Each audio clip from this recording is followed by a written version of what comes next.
Oh, how's it going today? It's the big one. It is absolutely the big one. Um 6-pointer. It's Juve Milan, and I've been waiting for this one, obviously, for uh since Sunday. Be perfectly honest, take it one day at a time, of course, but ever since the result, the previous results, we're gonna talk about all of this. Um, I'm just excited. I know we're kind of fighting for second place, second best, what have you. I don't care. The team is finally in a proper trajectory. I'm just excited. I'm excited for this one. So we're gonna dive into it. And everyone, I have been promised from Dash, the man himself, that he's gonna show up for the post game. He is working, but he's gonna fly in from work and try to join us in for a bit of a post match analysis. We've been missing him, honestly. I know a couple of you have been asking, and I'm gonna be thirsty today. I just had what do you call it? Ramen noodles, like those noodle packages, and they're like 95% of your sodium intake for the day. So I'm thirsty now. That's probably a dumb idea because I'm gonna be talking for the next 2 hours. But anyways, that's where we're at today. I had to feed myself, kind of all last minute stuff there. So we're fed. I got my coffee. It's AC Milan. It's Juventus. Let's just dive into it. Let's take a quick look at what we've seen throughout the weekend. See where we're sitting in the standings. What is all on the line? And of course, while we do this, please do like and subscribe. We are all platforms: YouTube, Twitch, X, Instagram, Assist. Did I miss anything? We're on everything, guys. Links down in the bio, description, whatever platform you're on. Just give us a quick like, all that jazz, if you don't mind.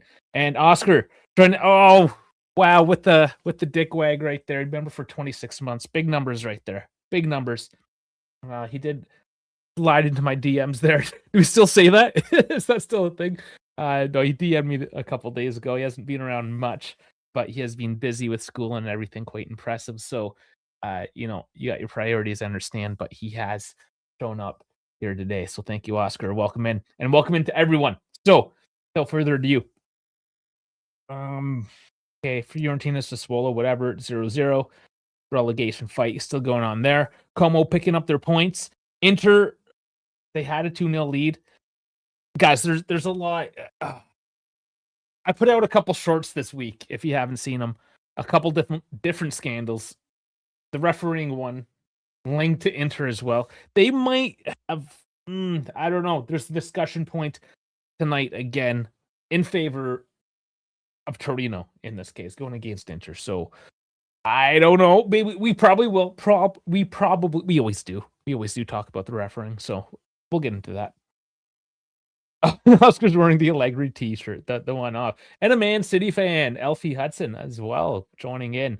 So if the City fans are joining in to watch this matchup, we know we got something good tonight. 10 minutes away here. Gotta boot up my stream. Okay, let's look back to yesterday as well. Basically, everyone around us. Roma there, 2-0. They get the win on the road. So they're keeping things tight. More relegation battles going around as well. But let's do it. Let's first look at the standings. Let's getting ahead of myself here. But needless to say, a win tonight puts us tied on points, and technically, if I'm not mistaken, that puts us, because we tied the last game. So if we won today, that the head-to-head would mean our advantage us. We would be in third place. But if we lose, we do have Como and Roma again tied on points right in behind us. So that is what's on the line. 5 games left. We got the prime time slot today.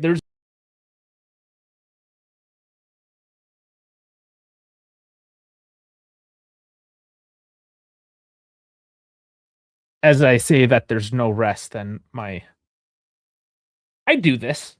The regulars know I do this. I hit the back button on the wrong screen, and I mess everything up. So that's what I did. I'm sorry about that. I'll bring the Fought Mob back up here, and we're going to dive into our game today because we have a bit to talk about. This this is, you can tell I'm excited. I'm tripping over my words. I'm all over the place. I'm just really ready for this game today. I hope you guys are too. All right, we got Dal coming in. Welcome in, buddy. I don't know why, but I feel we might dog walk Milan today. I hope so. I really hope so. And Bones, yeah, he's a pro. Fuck you. If we lose, we still ahead. Yes, we are. We are still ahead, right? But they're within a game. That should be noted. It's not catastrophic. Yes. Should point that out. I made it seem like, oh, if we lose, that's kind of how it would feel. That's how I would feel if it was a loss today, anyways. That we might as well be tied on points with fifth and sixth. Because what's 2 points, right? Just like what's 3 points up ahead to Napoli if we do win. We got to get into this game proper now. Let's look at the head-to-head. You know what we do first. We scroll down and we look at the capacity, of course, 75,000. We have 23 degrees and partly cloudy, I guess. The moon is out. And right here, Simone Stozza as the referee. I gotta say, the refereeing in our games has been pretty okay the past few weeks. As I say that, that reminds me of something. There were some stats that came out earlier this week about just how we don't get a lot of cards. And when you like, if you just take out the Tudor era where we got a lot of cards and you just look at the Spalletti area, we are a very disciplined team. So in a lot of senses, we have taken away the chance of the official screwing things up for us. Imagine we came second, that would show the level of the league. Sure. We yeah, I mean we know the level of the league these days. We've talked about that. There's no hiding that. Let's finally get into this lineup. I've been waffling, claiming my excitement today. So big surprise, guys. It's a 3-4-2. 3-5-2. Sorry. Like I'm missing a dude. 3-5-2 from Mr. Max Allegri tonight. So Magnan getting the start, of course. Pavlovic, Gabbia, Tamari in the back three. In the mid five, you have Bartasegui on the wing, Rabrio, Modric, and Fofana in the midfield with Salamakers out wide on the right.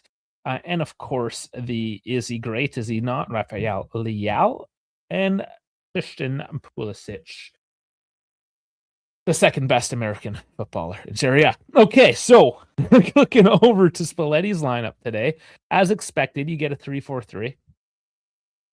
Probably with some fluidity, especially when we get into substitutions, because of note, you will see that once again, Yildiz is not starting. It worked out last game. That was last game, though. But let's look. Di Gregorio, because he's the healthy one. You got Kelly, Bremer, Kalulu. Right on. No complaints there. Then you have Cambiaso, Thuram, Locatelli, McKennie. So McKennie, in this case, he's going out wide. He's not going to have, I feel, the same sort of impact he would as if he was playing more of a cam. But he's got a Rafael out to kind of boss around there because you can't. Chico isn't going to... He'll track back defensively, but he's not going to body Leao or anything. That's going to be up to McKennie and Kalulu, right? So that's a bit of a lockdown there for Leao. And, of course, Cambiaso's going to have to lock down Salamakers on the other side. But the top three, Boga, David, Conceição.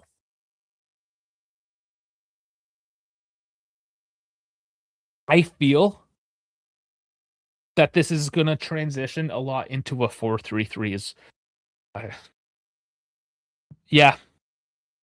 Cambiaso, McKennie. They're both two-way players, let's be honest. McKennie's more of a two-way player.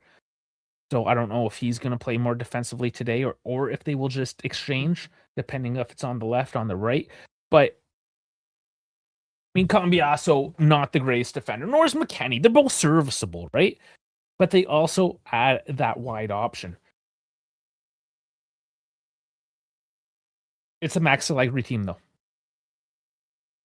It could be a lockdown city. Let's okay, I'm just gonna say it. Max plays for a tie today.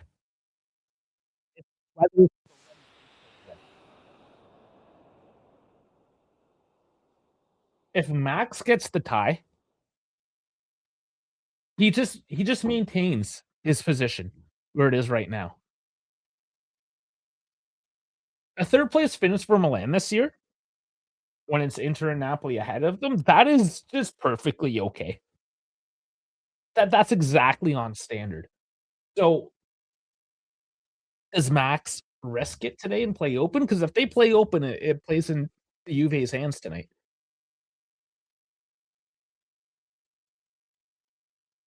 It's a 3-5-2. He's obviously locking her down. What is our biggest weakness? It's the finishing. And of course, Max does know this. You lock her down, you take away their chances, put everything out to the outside. You're probably not gonna concede a whole lot of goals that way, you know?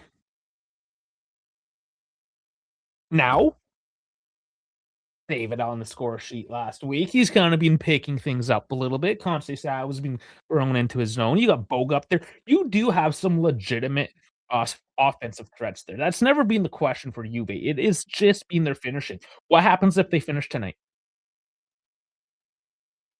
And it forces Max to open up the game.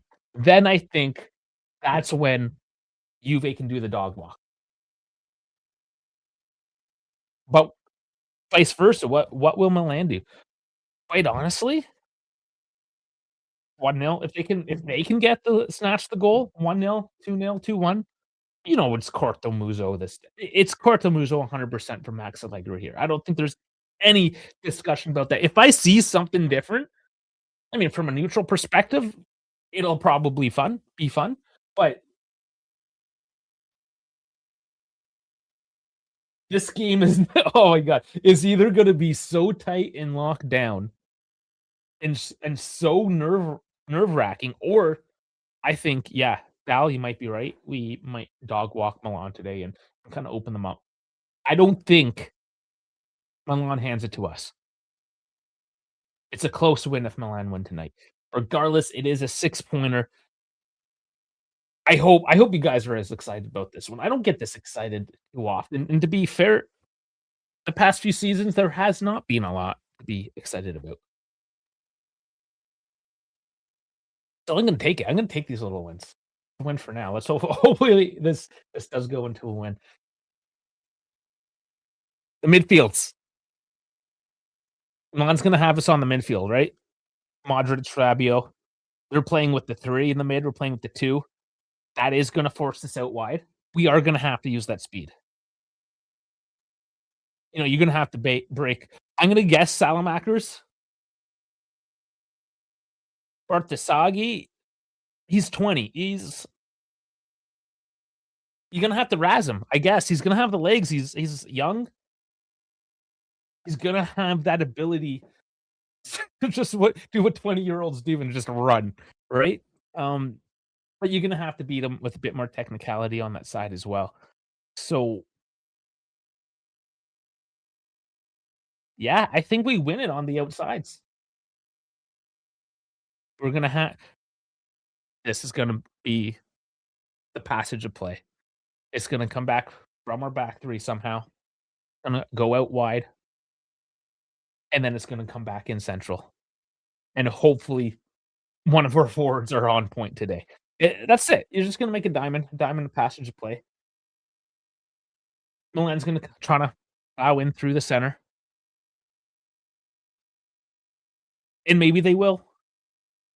Does Kalulu, do they miss mark? Does Bremer have a misstep?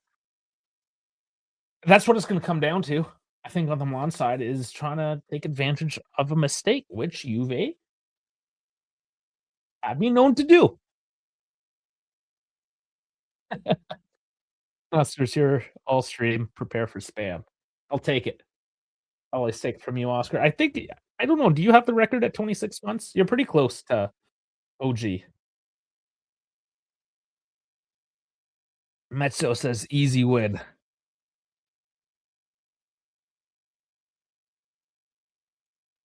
I have confidence. So this is the other thing too in favor of Juve. For one, the fact that they're playing away from home, who cares? They seem to be just as well away as they are at home. I don't know how much of a factor that's really gonna have. But they're like 7 on the bound win or sorry, lossless in 7, 5 clean sheets. It's looking good. It's looking very good for Juve at the moment.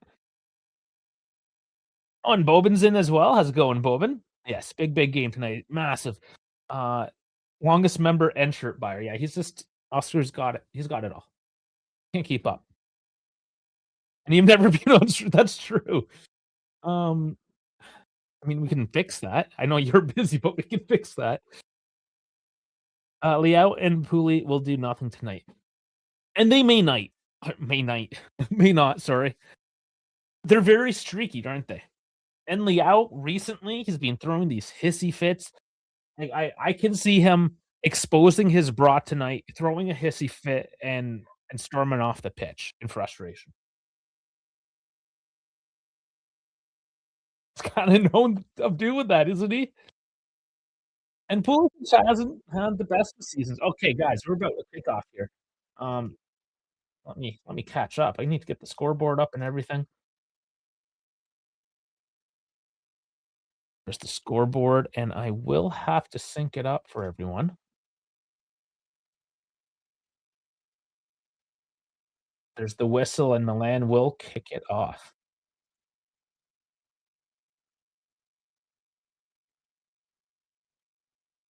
God, we didn't even do predictions so much, did we?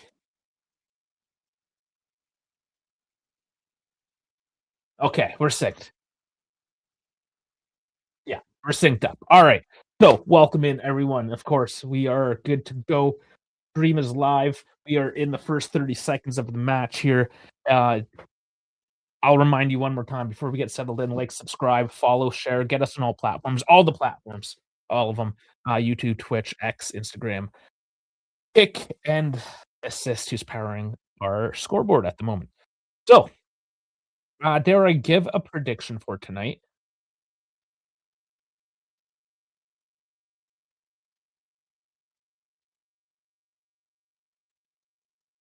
I think okay, I'm gonna go with the extreme.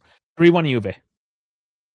Super extreme, but I'm gonna go 3-1 Juve. I gotta keep this positivity. Gotta let it out into the ether somehow. Because I do feel that the momentum is currently with Juve. They have really come into their own.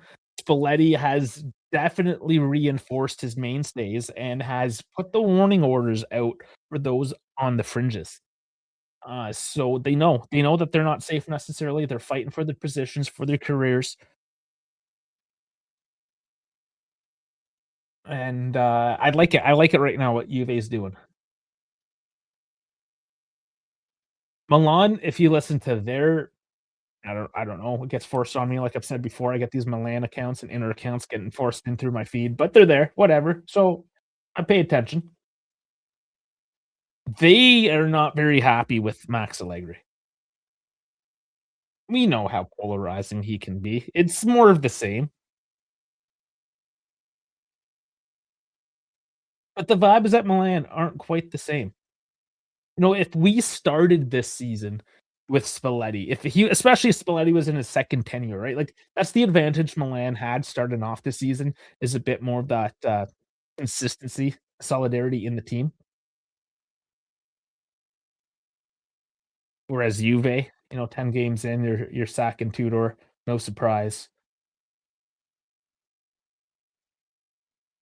Spalletti comes in and, you have your growing pains, and now, deep into the season, things are settling out, and it is looking good for Spalletti and his boys. So I'm loving it. It's upward trend for Juve. It's kind of a downward trend for Milan. If not, maybe kind of like even to downward, right?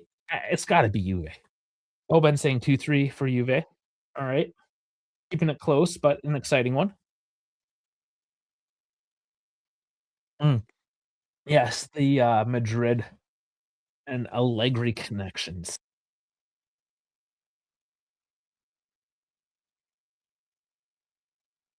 I think if you give Max to Real Madrid, he can do something good with it. It's just he keeps on getting stuck with these prima donnas. And, okay, I get it. Yeah, Real Madrid is full of prima donnas. He's just gotta man manage at that point. I think he's just a better man manager than, like, an overall coach. Not to say he's a bad coach, but his tactics are worn. Having Spalletti for a while, who do I think is a better coach? That is a great question. I have started pondering that. It's not an easy okay, I mean, Max, especially on league play, obviously, Spalletti has some national experience, if you wanna count that for anything, which he didn't accomplish anything on the national side anyway, so no point even mentioning it. Yeah, Max has the resume.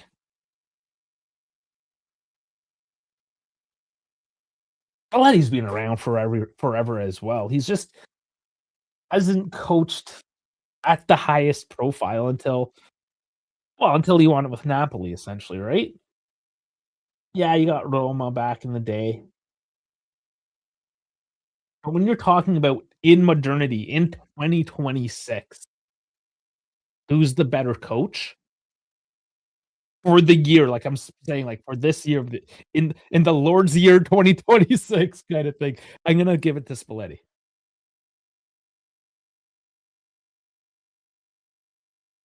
Of course, Max Madrid equals UCL win. Uh, I mean, it's never off the table really with Madrid. They might though. They might actually just do that. I wouldn't put it past them.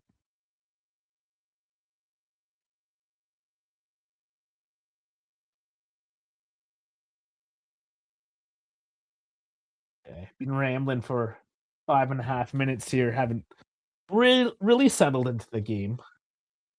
Of course, it is a little bit tentative, as you'd imagine, early on, these 2 teams. Max actually, you know what? Spalletti, not always, but Spalletti usually starts slow. Max pretty much always starts slow.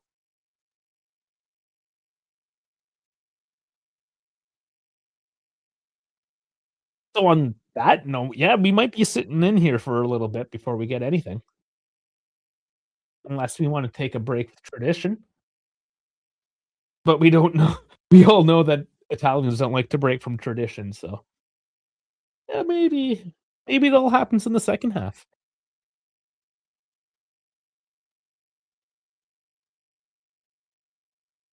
Well, to be fair, Bones, you would likely see more from Spalletti than Max just because 'cause you're paying attention to it.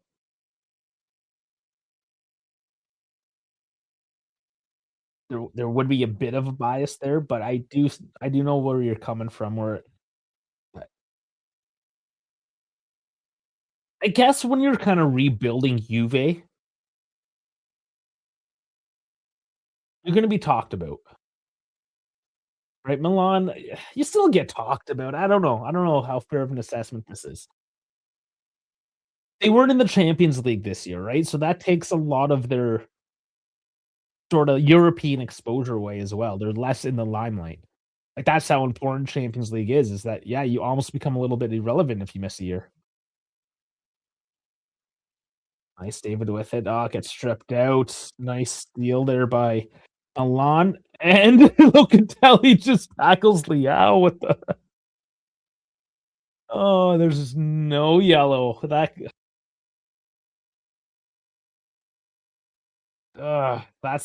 a bad tackle. Early on, I feel like Leao kinda egged that on a little bit. He laughed, right? I think he knew what he was doing. I did see something this week, though, if you were with us, or you caught the game last week anyways, you would have saw that slide tackle on Lacumi by Locatelli that got the yellow card, and and we all said it, that it was a silly challenge, especially with half hour to play yet. but it came back in the media anyways that Lukumi, and we did actually pregame that Lukumi is a bit of a bitch and he's gonna be an asshole to deal with, and I guess he was. We didn't see it, but down on pitch level, he must have said some words or something. Anyways, Locatelli was just letting him know who was boss. Sometimes your captain needs, yeah, just take a hit like that. He will have to be careful tonight because if Liao does get the step on you, Partisagi pushing Chico over and draws the foul. The Milan fans aren't too happy about it. Like, I mean, it was a push. It is Chico, right? Like, if you put Chico, you're gonna take him. Nope. And he's stealing it right on the line now as he moves it forward with Chico on his right. Cutting in, lays it off the Rom, and, oh, he takes too heavy of a touch, and the defender's there. And is that a corner now off Salamakers? Daryl's saying, "I love Mad Max." Yes, I do have fond memories. Even though Yildiz Ghost, you gotta keep watching because 'cause he'll randomly score a Puskás winner. Yeah, once he comes on. Yildiz, I think, was playing with injury, and that's one of the reason we didn't even have time to talk about the lack of Yildiz in the pregame today. I might have to start these pregames a few minutes earlier. 15 minutes is not enough.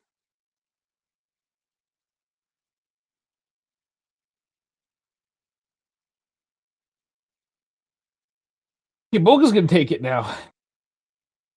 And Chico runs back. I don't know what they're doing. In the mix, it's headed out. Ooh, and Modric has a bit of space here. Rabiot. Ooh, and there's the first stop or slowdown at least. Liao picks it up though. And Kalulu blocks out the Modric pass for a throw in, and that attack is stifled, but still Milan.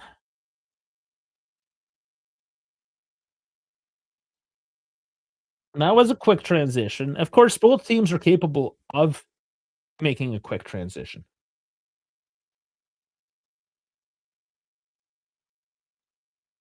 It is sort of Italian football in its current form is, he just counterattack. Ram battling in the midfield wins it, but his feet deceive him and he's stripped out, goes to Mangyan.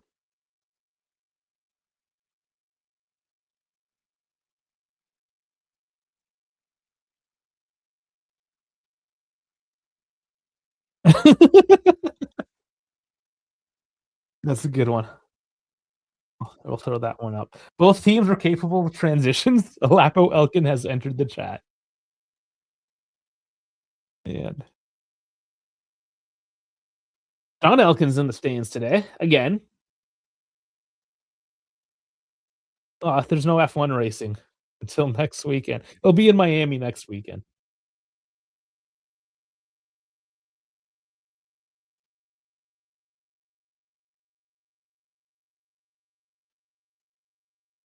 Speaking of which, when do I have to prepare myself for next week?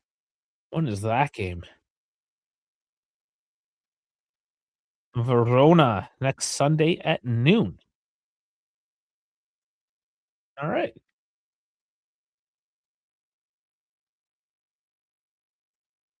And now we know. 2 Sunday prime times in a row. We can go to the 12 o'clock slot to play Verona.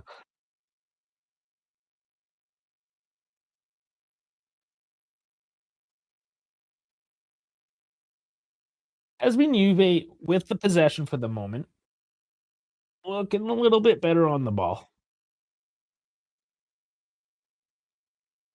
Team's starting to settle in a little bit here. Chico tries to fight it off. He has to go back. It's a little known fact that you have to just keep on pressuring Chico, right? Just get your body up and in on him and wear him out.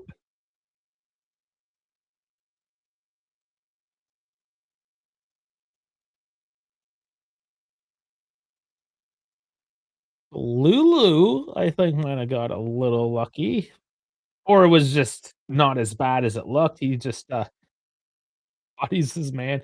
He goes, "Was it Liao again?" He's walking back, and that's gotta be a game plan too. Just like you gotta body Chico all day, you just gotta get into Liao's head, get him frustrated. Maybe that's why they're playing with him aggressively early on. Take him out of the game. Like, once Liao's gone mentally, he's the pylon. Pulisic, though, going for a bit of a run. He gets stopped up. That's clean. He's protesting, but that was a clean tackle.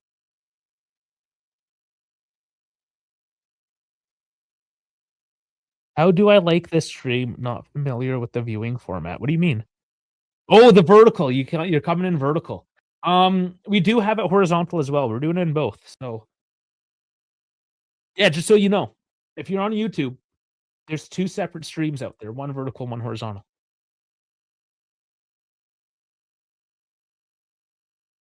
I get it because I'm old school as well. Like I like throwing up on the TV going widescreen, but sometimes, I mean, they get the game on, you have your phone on for the stream. I get it. Everyone's got their own thing. This gives me the option. Gives everyone the option, honestly. It's easier for me if I just chose one and stuck with it, but everyone's it's, democracy, right? You get to choose. Yeah, yeah, Richard's old school as well. I figured anybody that complains about the vertical stream, definitely more old school.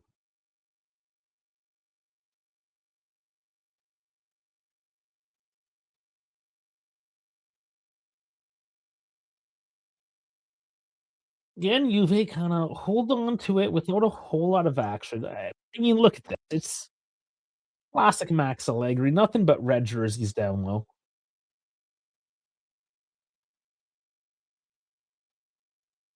And they're spread out pretty wide as well. I mean, we do have more width down there with Chico, but he's pushed right out onto the touchlines. No space. At least not in that final. I don't even wanna say final third, like, it's the final. Oh, the Rom, he's pushing through it, gets back out. A little tricky there, doesn't fall nicely just yet, but McKennie scoops it forward, and Pavlovic will boot it out for a throw. They found a little bit of space there. Had to force it, though, it didn't come through clean, but it's there.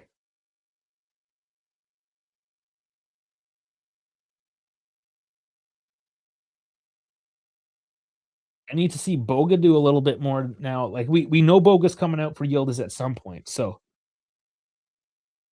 wanna see Boga kinda get more involved while he can. Wow, McKennie threw that out for a goal kick. Man, we're getting another Jesus post here. Is that a Hitler? I'm pretty sure that's, like, the username image is of Hitler. But yeah, it's gotta be. Yeah,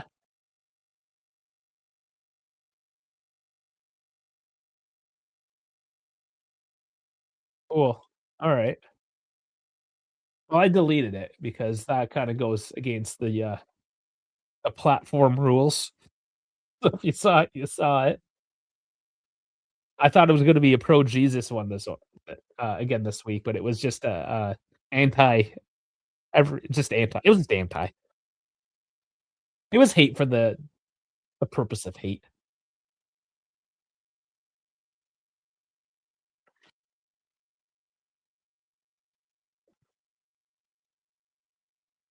And let's just focus all our hate on Inter and perhaps the refereeing scandal that came out this week. Oh man, if you wanna see a whole bunch of copium from Inter fans, I'm telling you, Inter, at least on Twitter, Inter people are by far the worst. I think just overall. Juve fans, I mean, maybe a close second. I say by far the worst for Inter, then a close second. Um, they're both pretty bad, but the Inter ones are just, it's hard to find a good, there's good Juve ones, but I don't know if there's any good Inter ones. Alright, Rabiot's down. rubbing his ponytail into the ground here. What do we got here? It's a Locatelli challenge. He missed, I'm pretty sure. There wasn't tons of contact.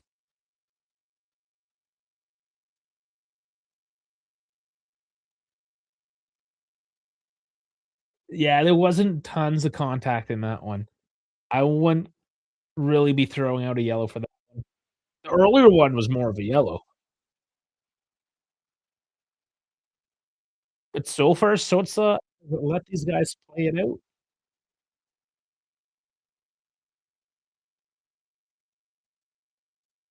Well, I got rid of that pick. I had to I had to get rid of a bunch of crap to clean it up, so I no longer have that pick. Maybe I could find it on the internet.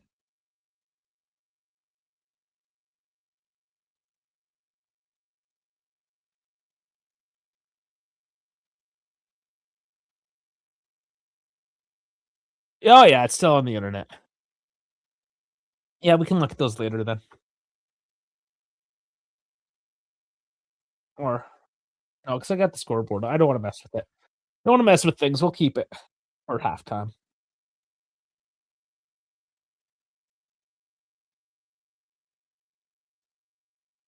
Yeah, 20 minutes in now, sort of what we predicted. Very slow to start game, very locked down. It might just come down to the mentality of the players here, as Cambiaso does get a yellow for this.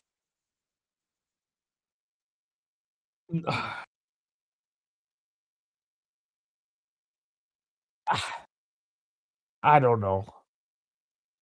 Yeah, there's definitely a shirt tug. Definitely a shirt tug.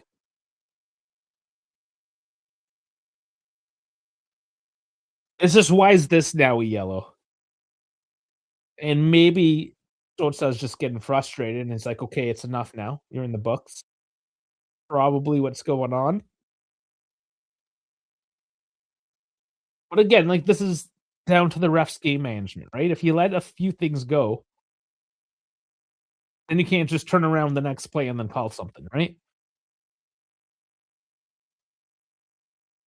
Just shows that the referee doesn't have control of the game. And very, very common in Serie A. Like, that specific reaction, the style of refereeing, fail to manage the game and then overreact when you get frustrated with it.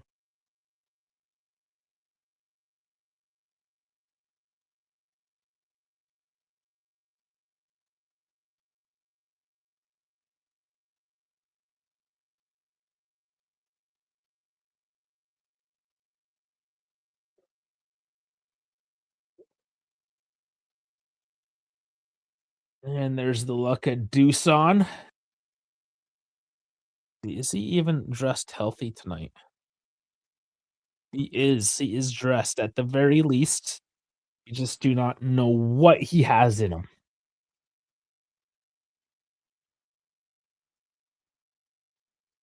You can say that for a few players, honestly. Like even Yildiz,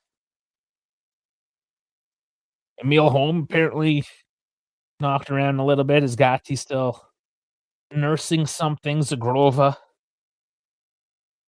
Kostic is just old, so you never know. Yeah, a few question marks in terms. It's the end of the season. It's kind of expected.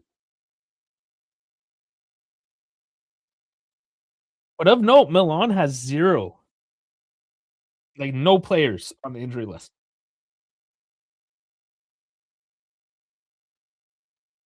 We have Cabal and Milik, so whatever, I guess.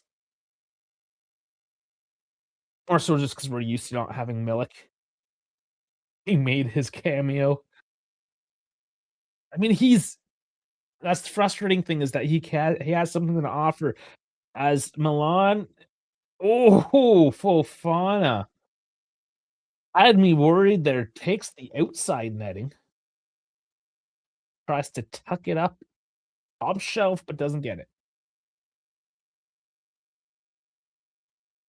Yeah, he just does well to like touch the ball on and keep the pace and beats Cambiaso.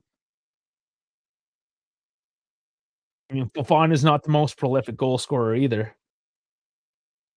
That was never an easy shot for him. But it's Milan at least threatening something. Like, the first ones were 23 minutes in. That's the first attempt on net. Oh, here's David. Cambiaso's looking for options again. Milan just locks her down quick. Takes away all those options, so they're gonna have to pass through this one now. Show I guess patience. You just need patience for a team like this. It's like playing a relegation team that just parks the bus, but actually has good players that can punish you if you screw up, you know? 'Cause even the lower table teams can punish you, so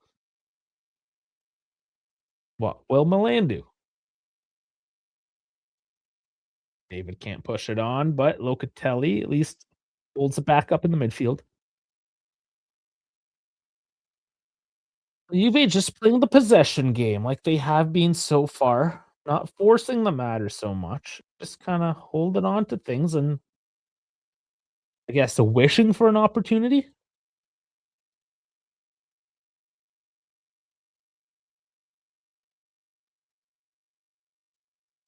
When there's a heavy challenge from Rabiot, Bremer's down, but I think he's okay, and no, just a free kick. There's no card on that. Bremer's gonna protest that. It was a hefty tag. Oh, he got the ball first though, so got a lot of Bremer. A bit of ball and a lot of Bremer.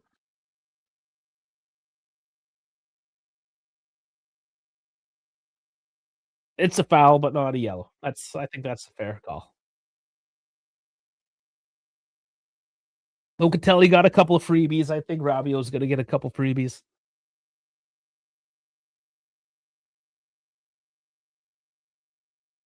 To Chico, but Salamakers gets a touch to put it to a corner.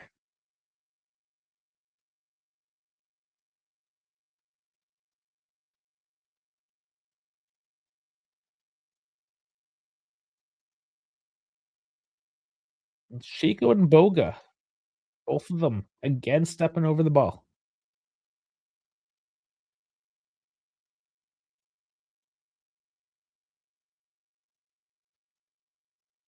They just cycle it back out. Locatelli, the central pivot. There's a big dump in though, and it finds nothing. I better see all them tugs called. Even those tugs underneath the table in high school. I want those called out as well, there, Bones.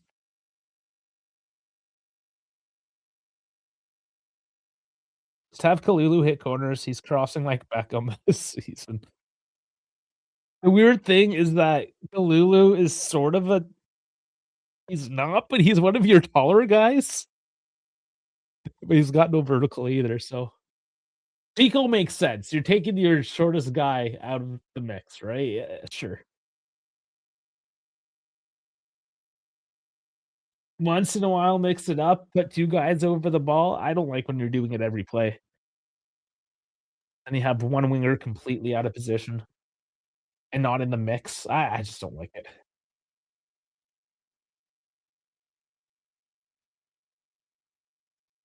And they do it because we don't have a lot of tall players. We're not good off the header, even though David did get it wasn't a towering header that we were either last week. Oh, a nice little back touch by David to McKennie, and he can't find David again. That was always gonna be a low percentage pass, and McKennie is down now. In a lot of pain, calling the medical staff. He's holding his gut. Is the wind taken out? Ooh, wind was almost taken out of me there too. Yeah, they're running over. I do not know what's up with McKennie.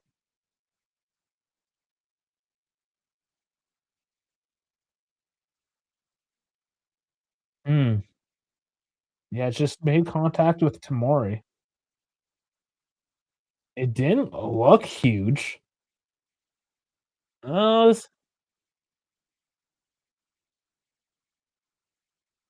Unless he got it in the chin. But he was holding his like, it looked like the wind was taken out of him. But they are now inspecting his chin, so I think that's what it was. It was a shoulder, maybe a bit of an elbow up into the chin.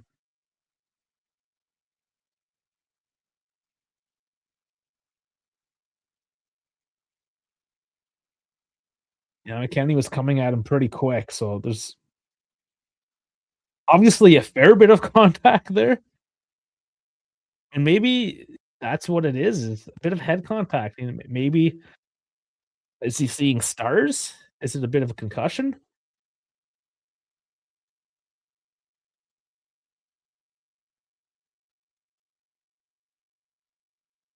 He is up on his feet. He looks a little swollen, actually.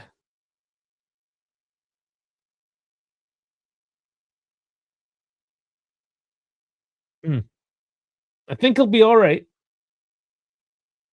Little shoulder on the play. It looks like it's snowing there in that shot. I'm sure it's not. It's 26 degrees there.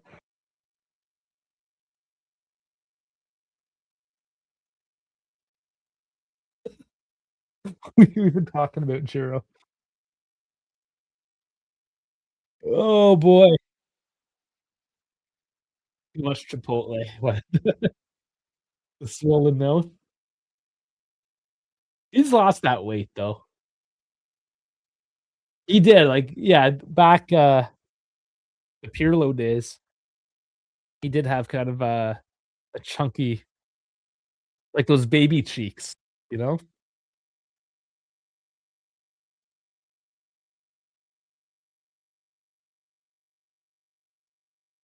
Chipotle for fast food though is not the worst. Like, I'll give him that. It's not like a cheeseburger and fries, you know, just doused in grease. It's fast food, it's still not the most healthy thing, but you can definitely do worse.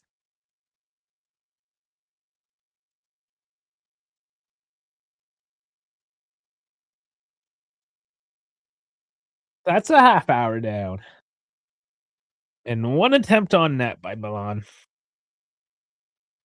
Oh, 1 there's 1 apiece, I guess. I missed one.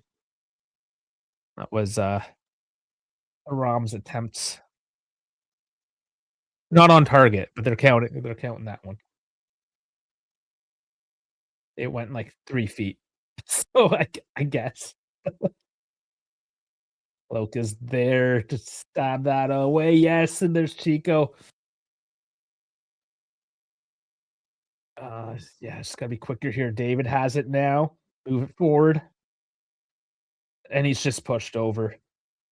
Yeah. Gabia just gives David the shove, and that's another dead ball.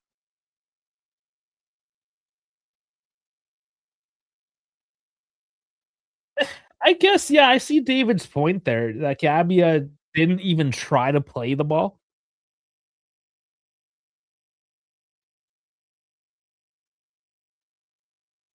Yeah, like, by the book. I mean, if you make a tackle to the body without attempt like, he just pushed him, right? Like, there's no attempt for the ball. Yeah, textbook, you can certainly give the yellow there.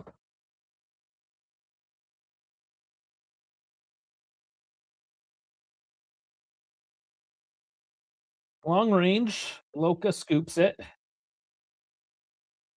and kinda put back into play, but no, Milan's gonna try to take control. Do they? It's oh, Thuram just yeah, that's gotta not a call? It just ran through a dude. Okay. I mean, I'm not gonna lie, so it says all over the place. It's worked out more in Juve's favor today, I'm gonna say, but he ain't doing a very good job. Like, you should have stopped the play there. Thuram just fucking plowed him. And now Thuram's taking out no call. Oh, man. Oh, huge slide tackle there by Kelly. Cutting Salamackers down on the transition there. That It was all created by just the referee giving up on life. Oh my lord. Take another look. Yeah, the Kelly one, that was nice and clean. They're not gonna show the other.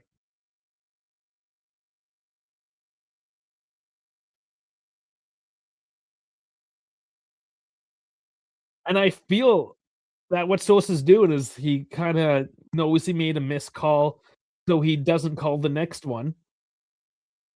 It's just bad. Oh, they sneak one through, ball's bouncing, Bremer kicks it up the field.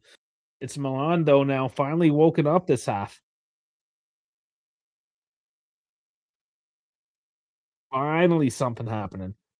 Milan, though, Rabiot. Oh, wow, parried away. Heavy, heavy shot by Rabiot.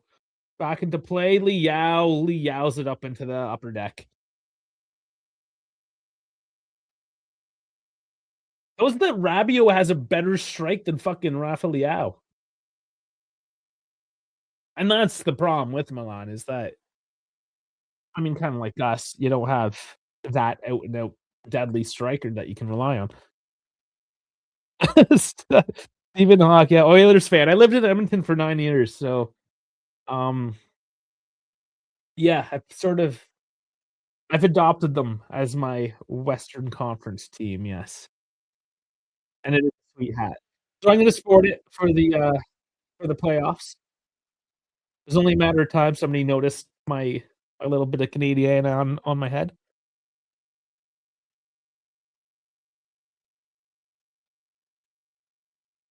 Cambiaso gets it to David with Boga on the left. You got McKenny.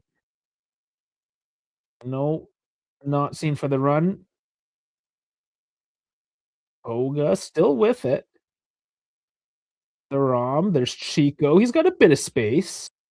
Cuts it. Cuts back in. Oh, and then it's the Ram sliding in.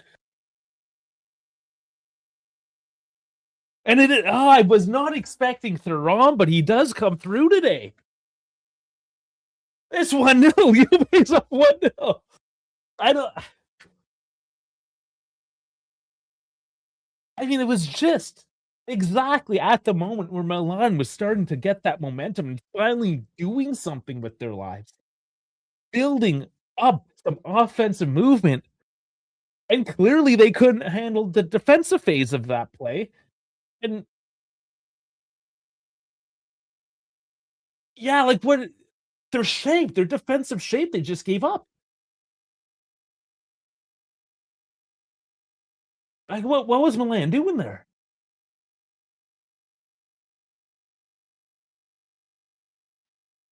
I'm actually just more confused right now with Milan's defensive shape. They're looking at it though. Is it offside? Bar check in progress. What are we looking at now?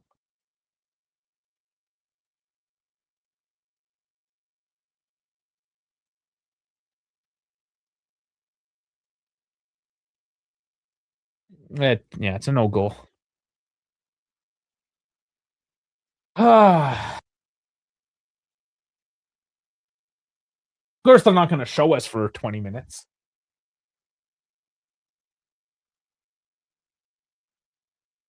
He kind of came in from off screen, so I didn't see it clearly in the initial play or really the replay. So the call was made quick enough. It had to have been obvious. David just hauled down now, and there's gonna be a yellow card this time. And it's Bart Tasagi. We kind of mentioned that as well, right? You got that 20-year-old. You can rattle him a little bit, and he got rattled.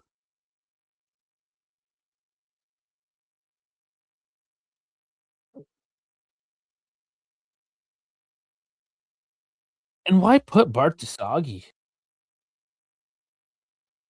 Like, in a big match like that, I'm a little surprised.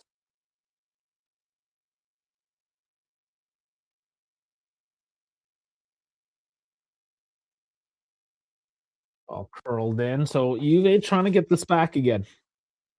Run on a bit of that momentum. It was a good run by Thuram, nothing against him.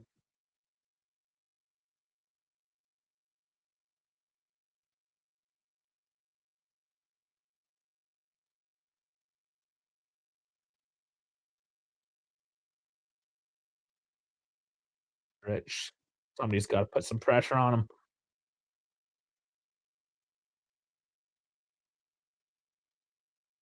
Juan working it out through the back.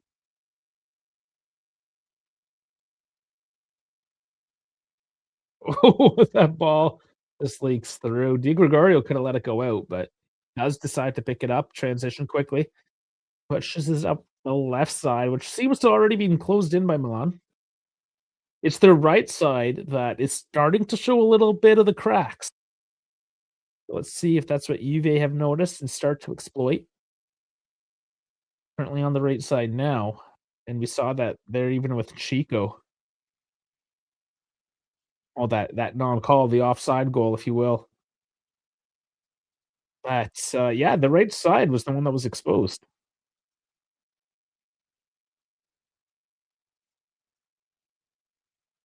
And Chero, oh, here's Chico. That's why I'm not reading your comment yet. And oh, puts it on target. And Maignan takes it off the chest. Goes out to the corner. Rabiot chases down and boots it down the field. Wait, so in the box, and you can be behind the defense, but if you're also behind the ball, it counts. Or you can never be behind the defense. I don't know the way you said that. I don't wanna, like, break alright, I don't wanna break my concentration right now. We'll try to sort that out in a second. Things are starting to pick up here, 5 minutes left. Juve doing well to keep it. And Thuram again, his touch fails him. Leao with a break. Oh, he just shits the bed. Trips himself up. Juve take it back. Nobody's in position, really, the game is really stretched out and wide, and, yeah, Boga just gets hauled around.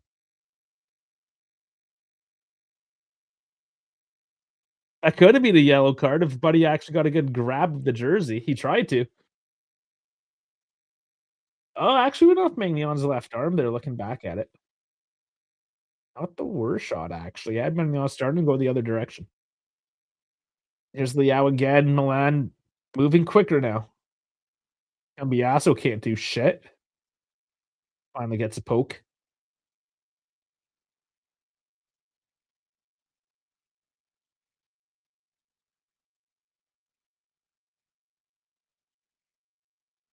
Chico trying to find the space, has to bring it back to Di Gregorio.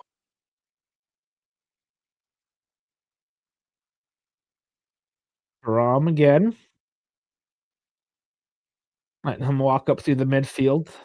Milan just starting to run back already. Nice little sneak in. It doesn't find Boga. Those passes, though, they're not too far away, but it is Milan transitioning back. The game has opened up a touch. Pulisic now coming through. Rabiot on the left. Modric. Pounds it out right.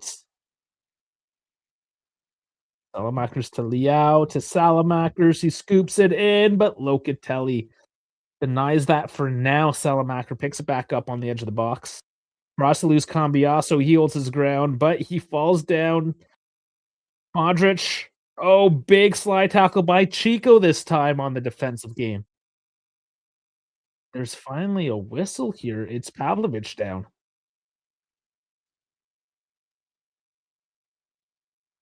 And is there a hint of what happened there? Okay, so when Locatelli went up for the header, I think his some sort of contact with Pavlovic. Okay, now they're showing the offside finally. Oh, yeah, I mean, there's daylight. There's tons of daylight there.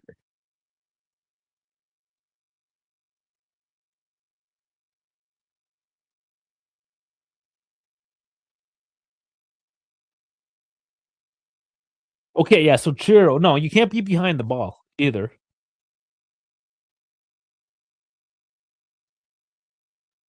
And to say you can never be behind the defense, technically you can, but you can't be involved in the play at all. or obstruct the goalie in any way. But yeah, for you to play the ball, yeah, you're completely behind the play. You know the rules. Was there confusion with that now that we saw the replay? I'm not 100% on what you're trying to ask. I'm sorry. Are we good, or do we need to un unfuck myself a bit? Final minute. Probably be a couple added on. Some smaller, yeah, a couple injuries, nothing huge. Maybe 3 minutes. We'll see what Sousa gives us.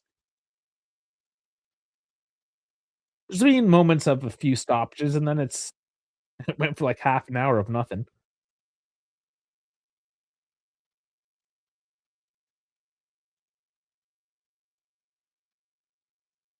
But no real surprise that there's no goals counted on this first half. Dude, I don't know if they're both the 2 slowest starters in the league, but I mean, they gotta be up there. Modric, I mean, obviously, Modric looks good. He always looks good. But at his age, why does he look that much better than the rest of his team, you know?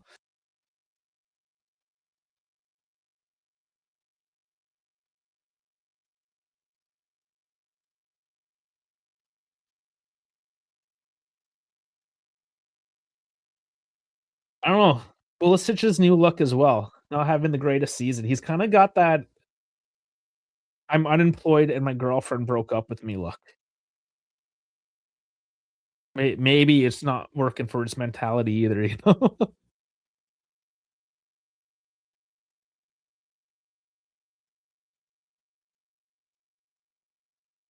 If the commentator says he's behind the ball.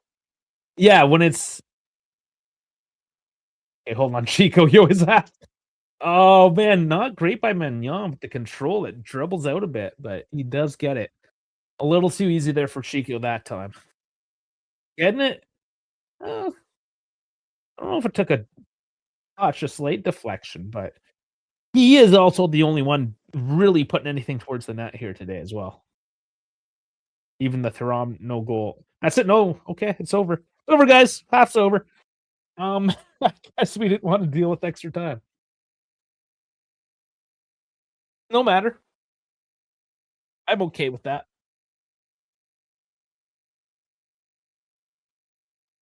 So yeah, I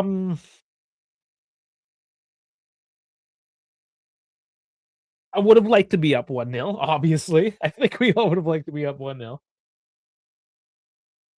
And I gotta do this for Chiro. For everyone. I guess we can do this for everyone. Let me just get the image ready. Get it nice and big for everyone. Okay, bear with me. There it is, ladies and gentlemen. Young Adrian Rabiot with Mama Rabiot, his agent. This used to be a mainstay image here on the dive when, of course, he did play for the team and when there was the constant contract talks. So there you have it, guys. All right, let's get back to the real deal now. We've moved on for that. That was just a special, like a special little segment for this big game today. We'll get into the thought mob. We'll look at some of the numbers. We'll break it all down for you here. But before we do, please like, subscribe. I know most of you are over on X, so give me a follow over on X. But there's more people watching me than I have actual followers, subscribers. Just give it a little click if you don't mind. No matter the platform, YouTube, Twitch, X, Instagram, Kick, and Assist. I like it all. You guys like it all. So whatever you want, fast food, you want Chinese, you want Italian, whatever, we got it for you. So do that for me. And now let's talk about the numbers. Lots of sixes. Accurate. Yep. So Salamakers with a 7.4. Yeah, he had a couple of moments. Let's look at his numbers here. Yeah, the passing's up there. Ground duels. 7 all right game. And Chico, of course, he's the only one really producing anything. here today for Juve. To be fair, their right side defensively, meh, hasn't been great.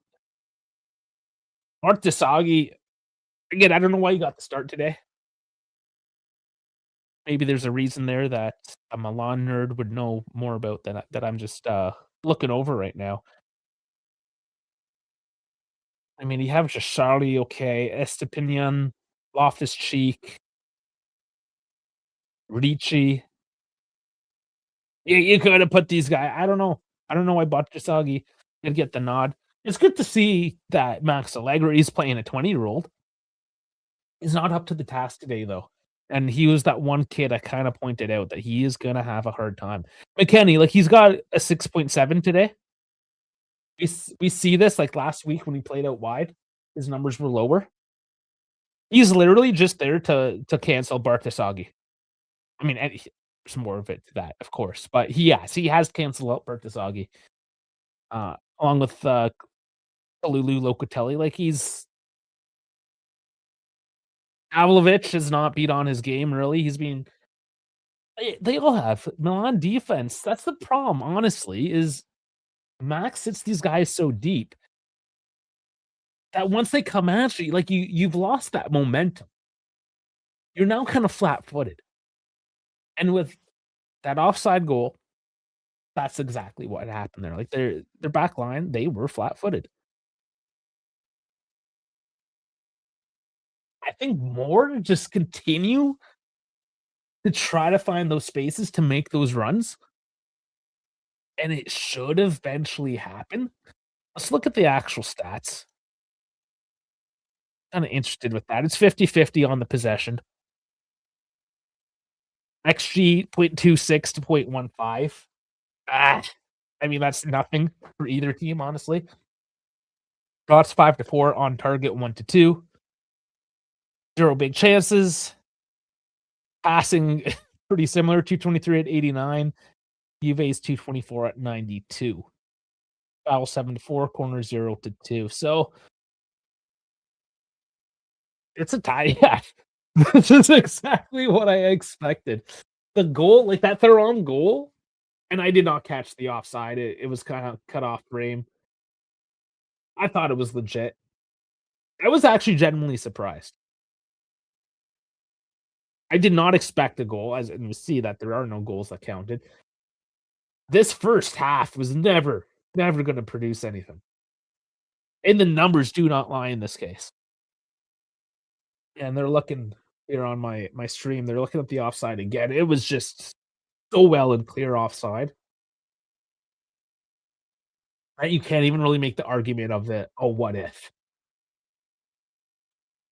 Yeah, they're looking at Chico again and that shot he got on target. Yeah, Bartasagi just cooked. Absolutely cooked by Chico there. Yeah, looking again, Chico's other shot. It's coming from that right side.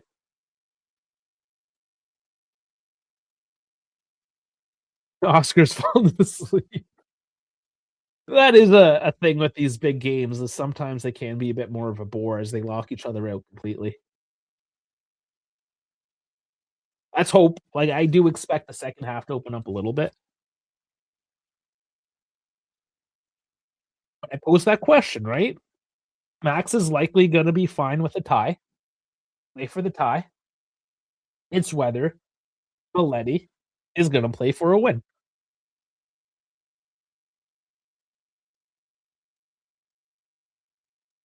Now, the whole thing, 1 point, if we do come in with the tie, that's actually not a horrible situation. That keeps us a full game ahead of both Como and Roma, and it keeps us a full game in reach of Milan. And then Milan, of course, is 1 game out from Napoli. So Napoli is no longer gonna be looking forward at this point. Inter need 1 more win. If they won today, it was over, right? Napoli, they know they're not winning this time. So in a sense, by Milan just getting the point today by keeping within that striking distance. You keeping that pressure on Napoli to not fall further back, and as Milan and Napoli kinda worrying about each other, it might give us a bit of an opportunity with a relatively easy final 4 games, kinda just bang out some wins and maybe snatch a 2nd, 3rd place at the end of it. Maybe. Jeff's coming in here. How's it going, Jeff? He's expecting more of a tie than anything. I don't think anybody comes away upset today with a tie, unless it's one of those heartbreakers, of course. You're in control, you're winning, and then they just, like, snatch it out. An extra time, maybe those hurt, I get it, but at the end of the day, let's look at the table. Let's take a peek.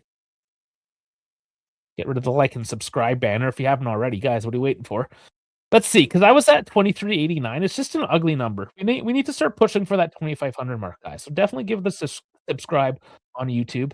You're over on X. Please do come on over. Yeah, we gotta start pushing that, guys. 2389 is an ugly number. But what isn't an ugly number? Yeah, maybe 64 points is an ugly number. I don't know. But I mean, it's all just laid out here, right? Milan with a tie, 2 points away from Napoli. Like, very, very threatening to Napoli. We stay within 3, we have a buffer of 3. At the end of the day, to get 3rd or 2nd place, it gets a couple more $1,000,000 in the coffers. Yeah, it does help. Actually, look, early team earnings by position. See if I can pull this up real quick.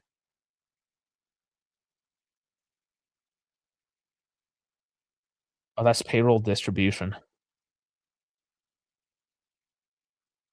Team revenue? I don't know. It's like 90 something. I'll have to pull this up when I'm not live streaming here. But it is only a couple $1,000,000. You wanna win the league or top 4 is top 4. It doesn't really matter. It's bragging rights at right? It's more to say, "Look where we came from and look where we ended up." It's neither here nor there. Like, here's the thing, when we do the preseason predictions next year in August, not even next year, in a few months from now, are we gonna be crying, making a big deal over 3rd or 4th? It might be a mention, you know? It might be a mention. But just like Napoli has to keep ahead of Milan, just like Milan has to keep it tight to Napoli, it's the same with us and Como and Romo, and then Milan ahead of us, right? We just need to keep enough of the distance. So 4 games left after today. 1 game difference is kinda how it stands. Possible, right? Possible, but you're playing on edge every single day. Whether you're ahead or you're behind, right? Obviously, more pressure if you're behind. But, man, like, it's coming down to the wire, and the one thing I mean, just Juve. Juve have the momentum. You get a tie today, you're still undefeated in 8 games if you get the tie. You're still running with that momentum. To get a tie I know you tied on the home game, tie again on the away. From a mentality perspective, it's not bad. Let's look at Juve's Final 4.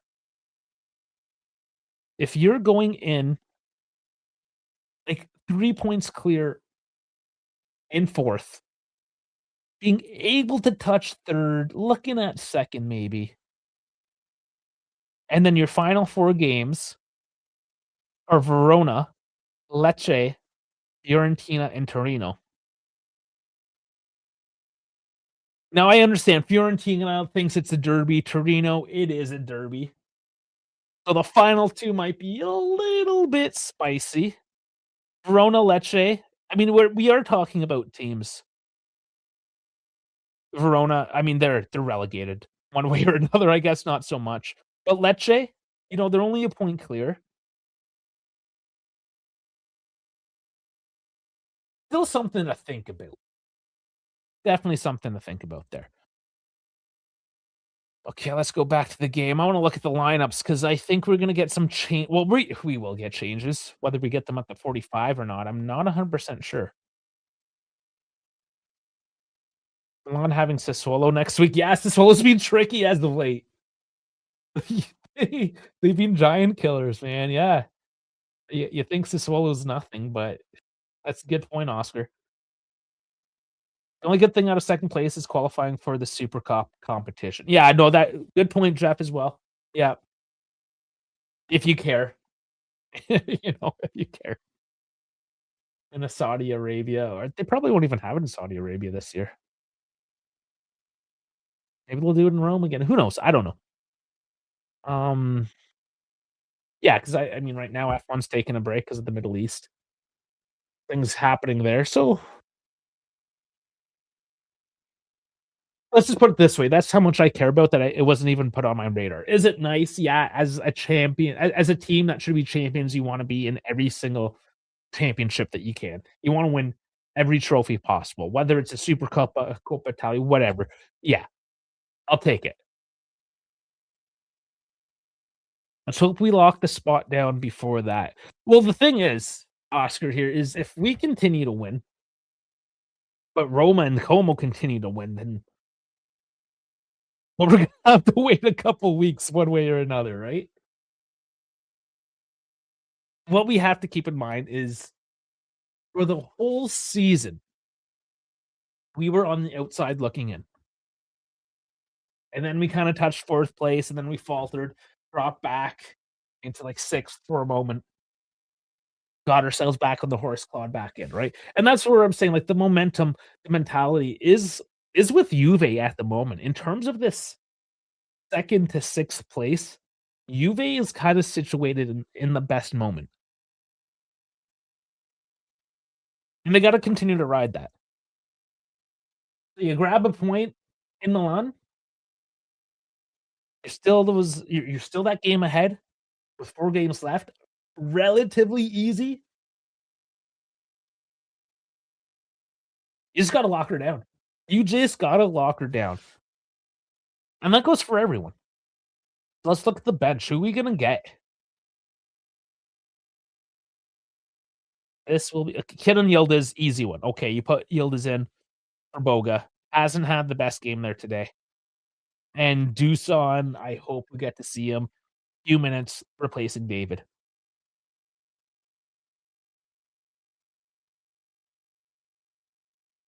I think if Loka and Thuram are still holding in there, you don't touch them. Home takes out Cambiaso.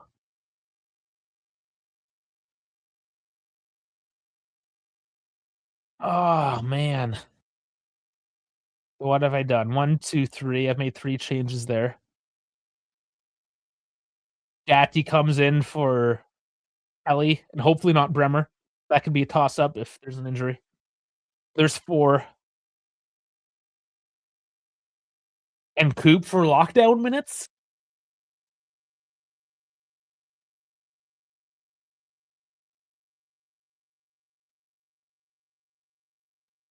Yeah, I mean, okay, there's my picks. I don't think anybody else. I don't think Zagrova gets a look today. Osich maybe if you need to put another guy out wide. Openda, no. That's what we're getting. Tell me what you guys think. If there's gonna even be a formation change, that can change everything all around it as well, of course.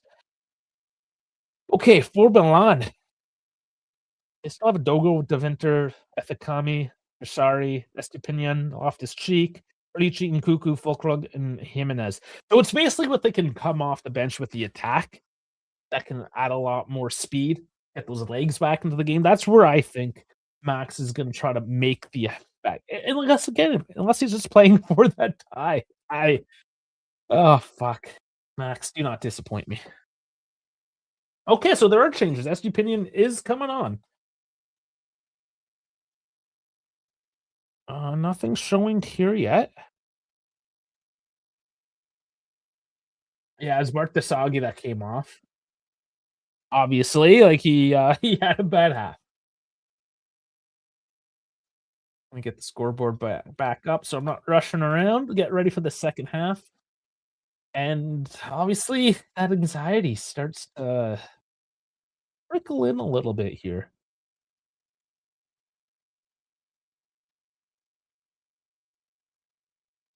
All right, coffee. Get rid of this. Players are on the field. Juve will kick off.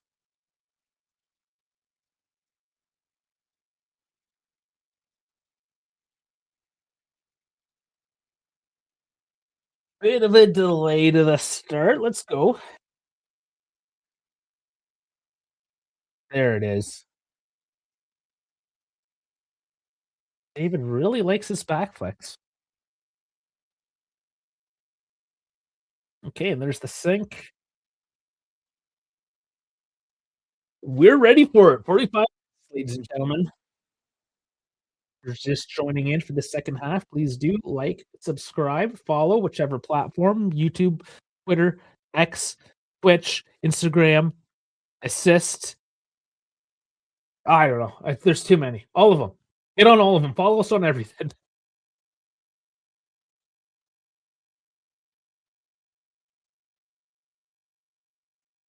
An early goal.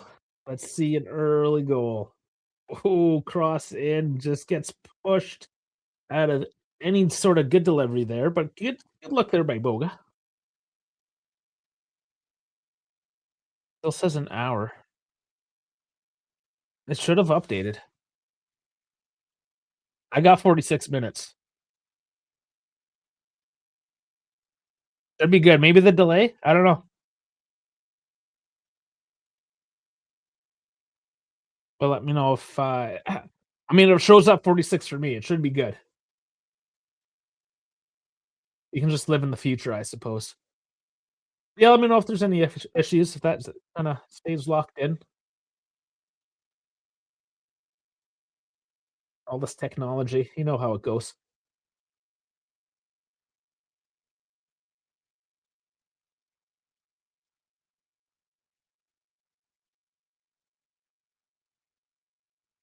Oh, the half, the half. Oh, I see. First half. That makes more sense. Why though? Hey, I can try to resync it, I suppose.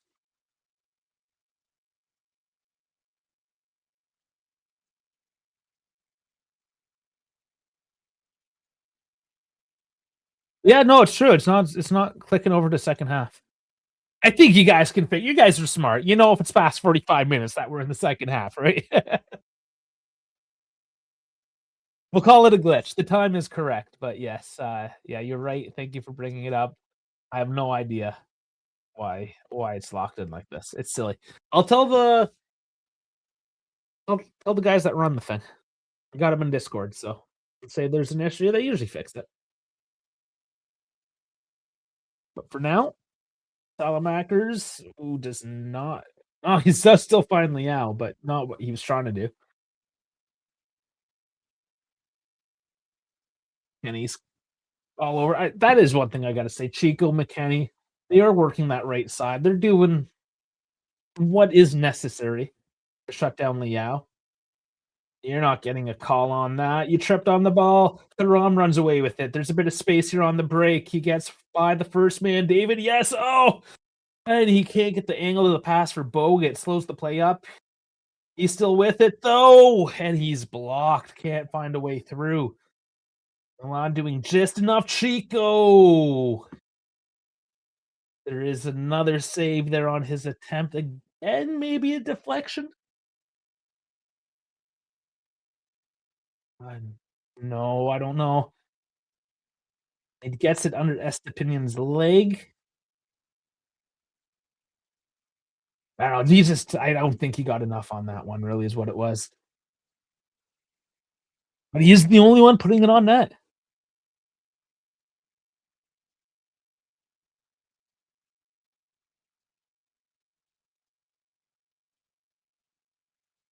And honestly, I don't know. I don't know what's wrong with Take the scoreboard today.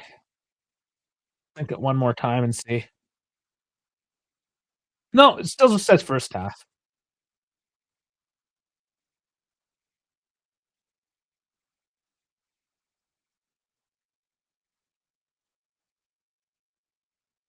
I mean, yeah, he's out of his box, just holding on to the ball. Took a long time to finally deliver it.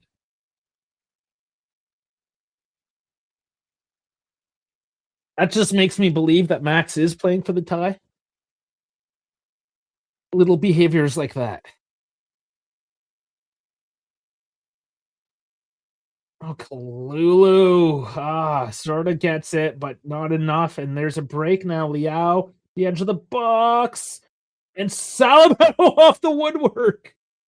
Oh man, I thought that was in. Salamakers gets it cleanly on the right side as the transition breaks down. Kalulu faltering, but now can Juve turn this around? They can. They do.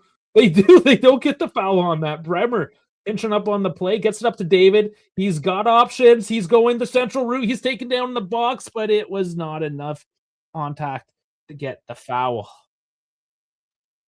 Ah, man, that was a decent run by David, but I don't know. I don't know. Should have he passed? He had the option, but he also had the momentum. I don't mind when the guy takes people on. Too often we've been critical of them not being deadly enough and going for the killer instinct. That time he did, and just I'll say like a quarter step away from making it happen.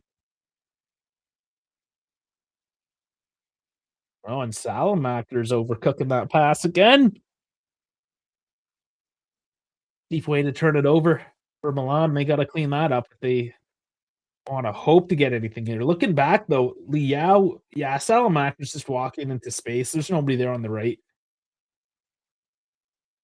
Yeah, there was not enough contact on David there.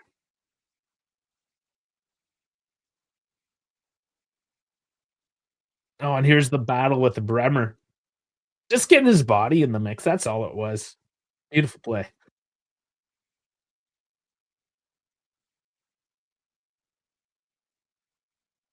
Well, Juve will look to make another one happen here. Locatelli coming up centrally, feeds it into David. Can't flick it on cleanly, but it is Chico now. He has been tricky, loses his man, gets it in. McKennie can just get a foot on it. Ball bounces up. Bremer does recover it at the midfield. Cambiasso trying to turn it back in quickly. Boga's working the left. He has been quiet. Now's the time to wake up. There's no space there for him. He cycles it back all the way around to the right side again.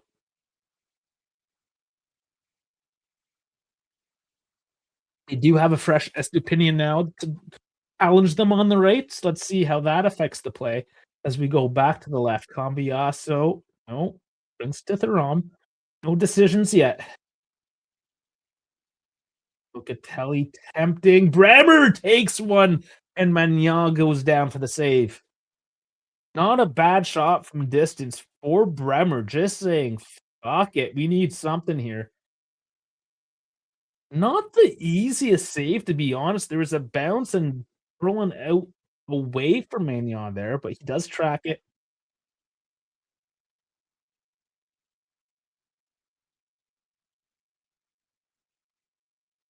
And yeah, my camera. I've been so into the game. How long has my camera just been gotta do this at least once a stream.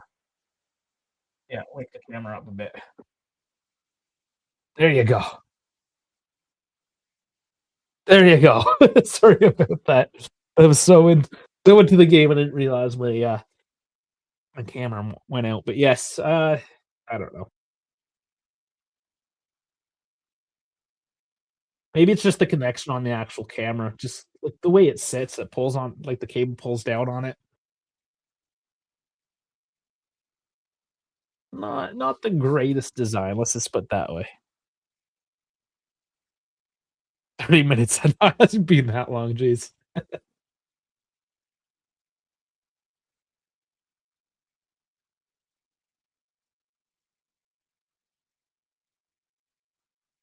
Interesting too that Max made the halftime substitution. He isn't known for it.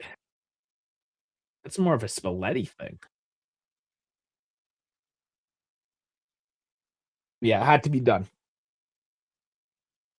And Salamakers again just booted it away. He had, well, according to the numbers, the best first half, and now he just trying to overdo it? Has he lost his edge?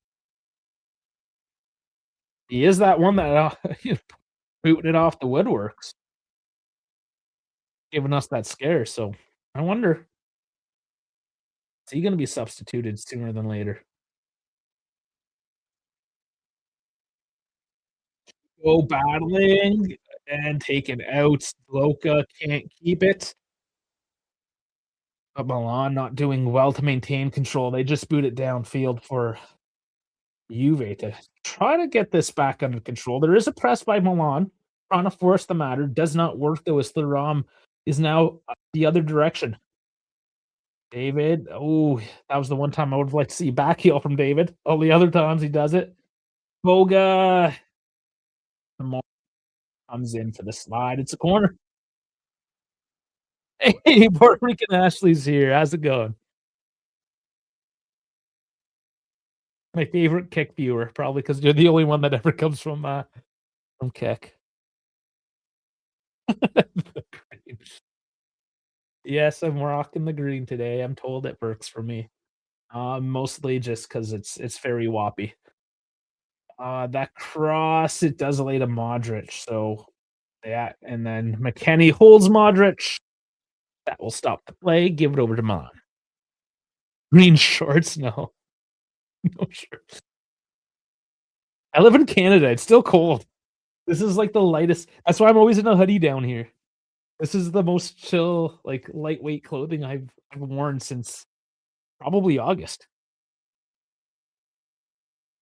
It's snowing in parts of the country still, it's insane.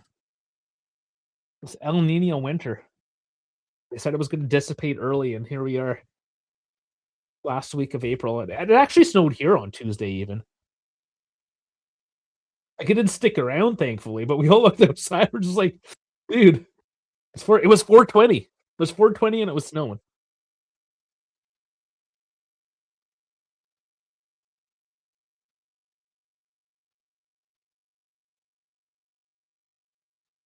Yeah, that stupid camera's acting up. It was holding up today. I thought we had a good one.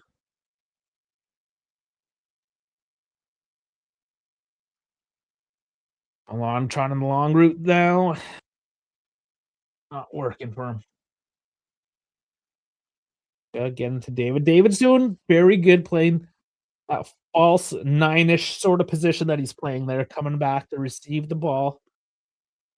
Honestly, Boga, he's not doing it today.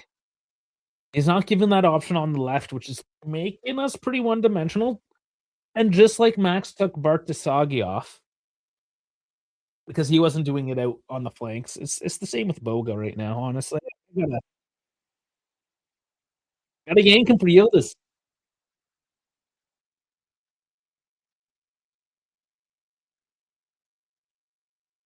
Klondike from Gold Rush. Well, that's on the coast too. It gets extra snowy there. For it being like super north, but it's actually like a Pacific temperate climate at the same time. So no, the weather is actually particularly nasty up that way. And the mountain ranges and everything. That's some serious weather up that way. But yeah, sometimes we have our moments. Cambiaso! Was there a touch there by Magna? Or it just went high there by Cambiaso? Looping shot. No, Mignon did tuck his hand there last moment. Good tracking by him. Saves it to a goal kick.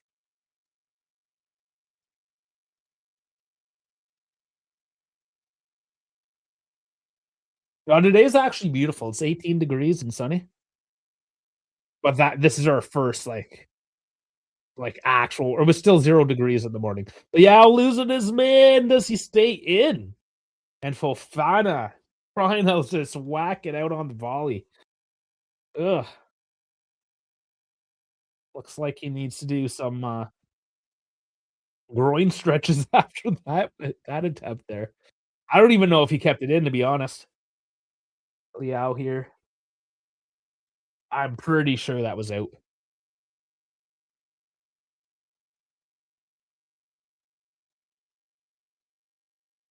Alright, so now we're down. Still locked at zeros. Yeah, their last game was 0-0 as well, was it not? Ooh, awkward pass. David trying to pounce on it, and yeah, smart enough to the danger. Eco, 3-man lock onto him, though. Does he take him on? He holds it up. Just gets it out to Kelly. Boga, yeah. We need Boga to attack his man, and he just is not. He is just Tamori locking him down today, or is I don't know, Boga. This is being the least dynamic game by Boga anyway. And yes, he does have quite the defensive posture to break down. And no, there's no. Oh, he wasn't calling for a penalty. He was just calling for the corner. I think that went off David though. A looping ball into the box, and that could be dangerous. Those Kalulu crosses from that angle doesn't work out. Pulisic coming off though, and it's for Fulkrug.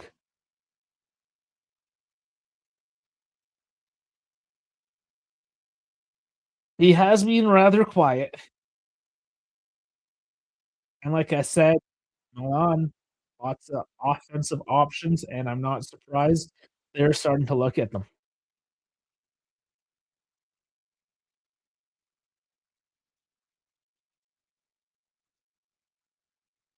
And Yacht boots it long, trying to find Fulkrug already, I guess. Get him into the game, and you already see the energy. Fulkrug trying to run down the play, but Juve back up to the midfield. Not getting caught out on that one anyways, that early off the substitution.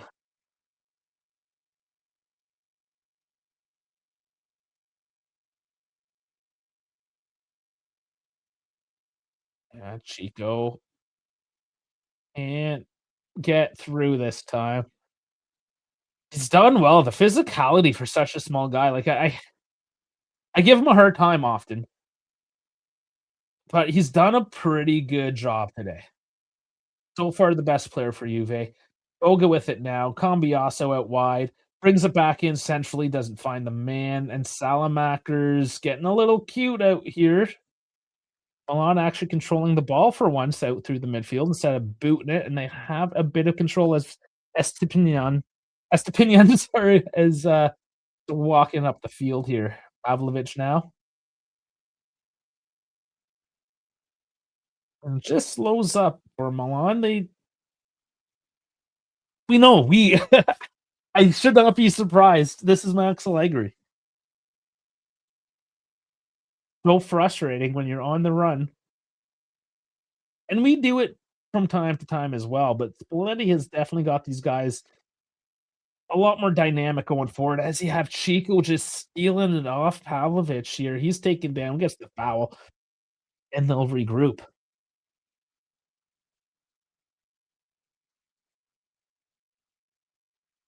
I'm hoping Chico's got the stamina to go the full 90 because he is dangerous today. I just need that option on the left now with Yildiz.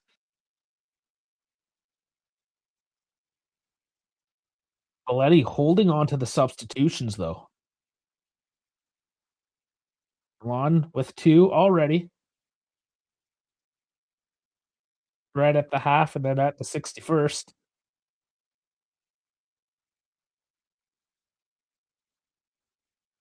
Surely Max is gonna keep a couple for a later.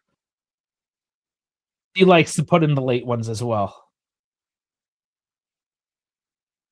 Chico losing Estepinian, but Rabiot unintentionally tackles Chico and he goes down, and this is where I give Chico a hard time.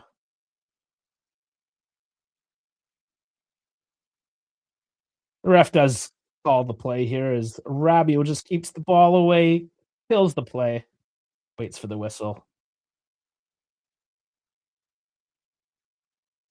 Okay. So Rabiot did get the ball, but followed through and put studs down. So to be fair,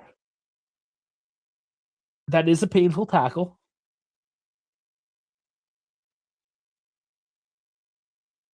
Locatelli over there now having words, and this is the tactic, right? Captain comes over so you can both talk to the referee.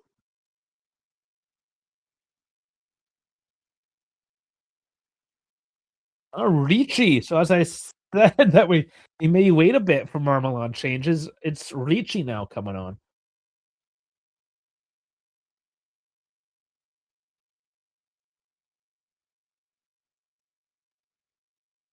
I think Chico is gonna be okay.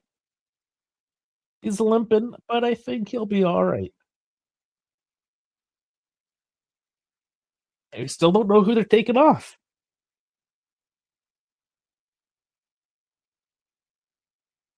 Jesus, Ashley, I just saw that.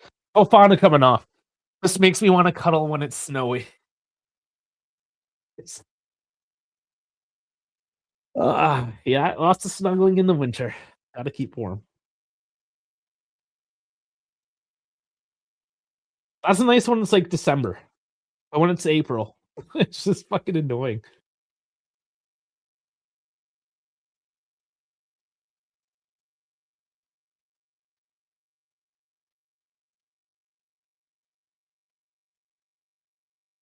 Man, Milan has to be playing for a tie. They just don't look like they care that much.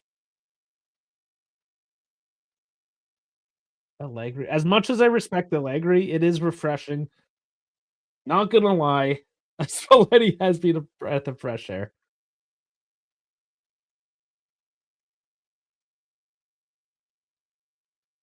She Un's kept in by Juve, though. They're trying to mount a bit of a counter, but McKennie can't get his feet under him. Pavlovic steals it. Dangerous now.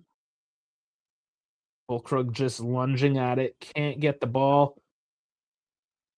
Dumped forward, though. Modric will pick it up. Boga is going to battle it.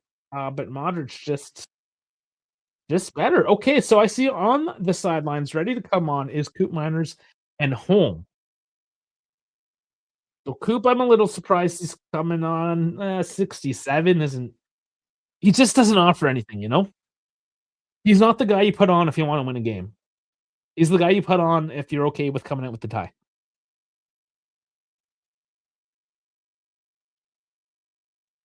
We discussed that a tie isn't the worst thing in the world. Uh, but a win is huge, you know? Win would be absolutely huge here. Salamakers is there unchecked again, but Cambiaso on a yellow. He's slowing down. Defensive work ain't great.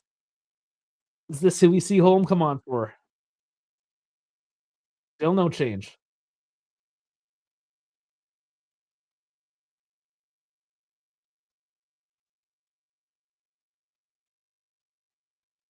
Farmer's looking at his options. Gives to Locatelli to make the decision, who goes up through the center to Thuram. Can't get David. David was a little bit too deep there to come back for that pass, and as a result, it's a counter for Milan, who do just as poorly keeping the ball. Higher legs now out there, and it's starting to get a little messy. Maybe this is what's needed to open the game up just a touch. One mistake.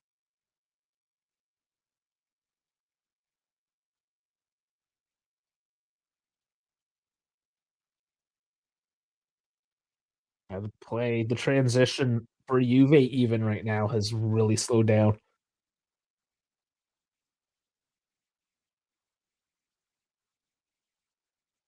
But yeah, get these substitutions. We're locking into that 70-minute minus. So throw them on the field, get the fresh legs. Now's the time. I mean, even if it is playing for the tie, you need to not get scored on, you know? Loka. Ooh, that ball curled the opposite direction. It's fine. McKennie dumps it forward. Uh, oh god, no. No, that's out of bounds. That looked like a Salamackers play, but it's Salamackers that wins out that time, out of bounds, and Koopmeiner's in home. It's finally coming on. So yeah, 27 for 2, so that's Cambiasso. As predicted, so Thuram, I'm gonna guess, or is he going in for McKennie to who is coming off? I mean, Cambiasso home, and that's a no-brainer. Austin's just sitting his sweet ass on the bench, so nothing on the right. So it is Thuram coming off for Coop. Not horrible, honestly. That's a fairly like for like move. Let's see. Let's see what he can do.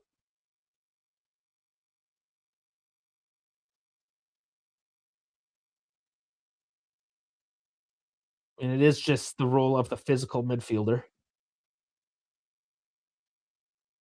as Rabiot has it now. Milan's physical midfielder, and isn't physical enough to keep the ball. Duson's injured though. I don't know if we see Duson at all. Nice Chico jumps over the tackle.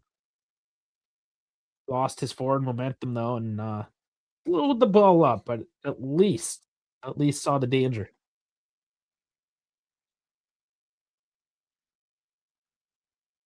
Ah, Boga. He picks up the yellow card. He misplayed the ball. Salamakers put the pressure on. Boga gives the grab and gets the yellow. That's not a good game. Like Boga has to come off. I'm sorry. He's just not having a good game.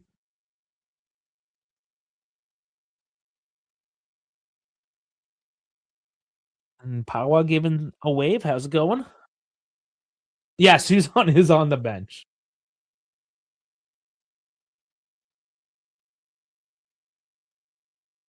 But Yildiz he's got something going on with him too.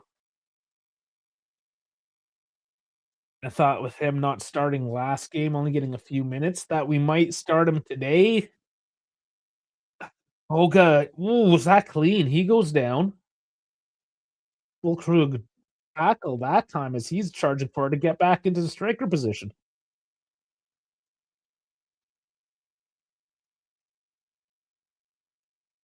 And Milan are just slowing it down. This has 0-0 written all over it at this point. Short of that one mistake of tired legs or something of the like. 0-0 is plastered all over it.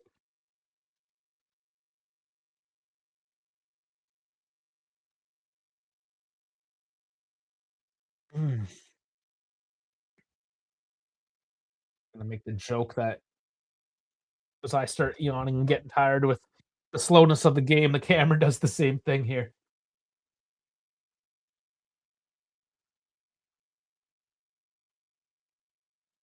Gotcha. All right.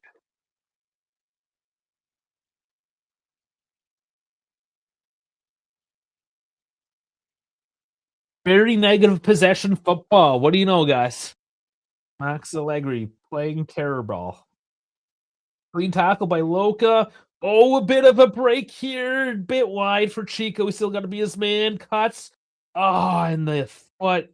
That's in there by Pavlovich. I thought Chico. Nice win by Coop, though. Dangerous position. And he boots it forward and makes Magnan go for it's a bit of a dive. Had to make him work. Trying to catch him out. But I like seeing that from Coop. Winning that ball back. Getting it. That's an attempt on net. Somebody other than Chico decided to do something with the ball. I'm not gonna throw any shade at that. I mean, the finished product, a little undercooked, but the tenacity on the plate, I love to see. When Chico tackled heavy, and yeah, there's the yellow card. That was Tamori, I believe, or was it Estepinian? Sorry, Estepinian on that one, on the tackle.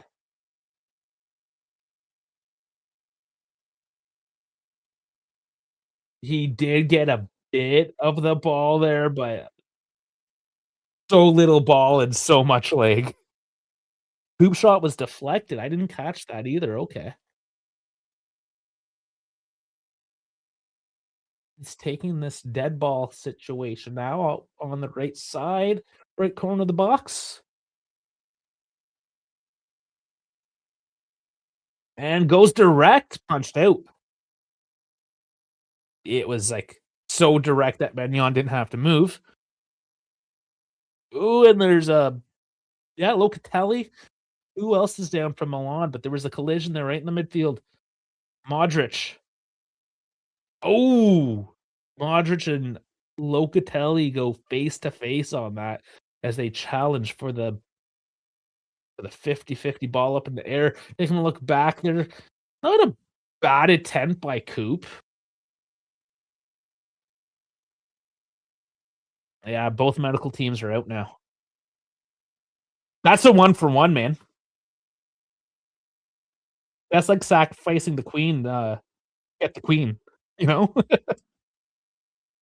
so to speak. Not calling them queens. Just trying to maybe a bad analogy, all right? I'm not much of a chess player anyways.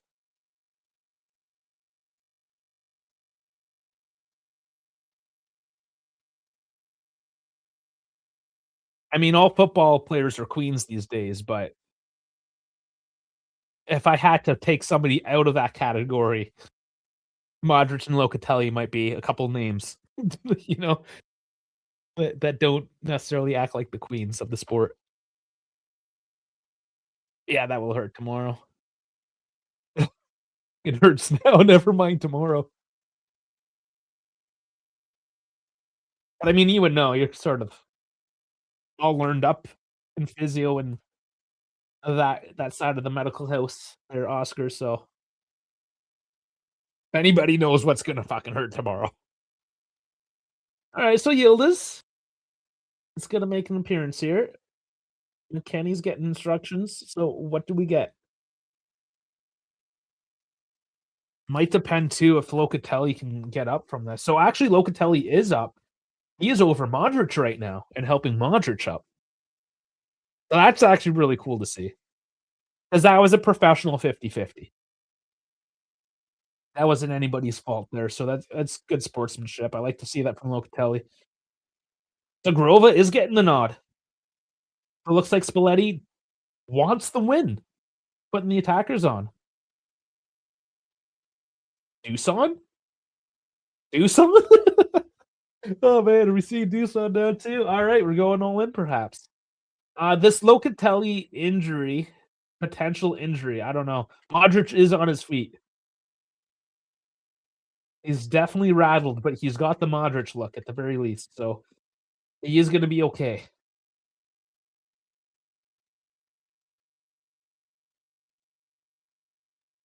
Yeah, the concussion protocol. That is actually very true there. You don't see that very often in footy, the concussion protocol. Like NFL is absolutely huge. You see it in hockey just because of the speeds they're coming in at. But Modric may have to come off for this. Like he is like rattled right now. Yeah, as Oscar, you're agreeing with that. You would take Modric out. I think you have to, and he is, which is unfortunate because like no matter who Modric plays for, he is just that profile that you respect, right? So I mean, he's gonna be okay, thankfully, but it is unfortunate that he's not gonna see this one out. Pretty sure he's going to the room with no lights. Yildiz and Boga, yeah, no brainer. Just want to see that one earlier. Chico as well, and that is gonna be for Zagrova. But did I see Dusan?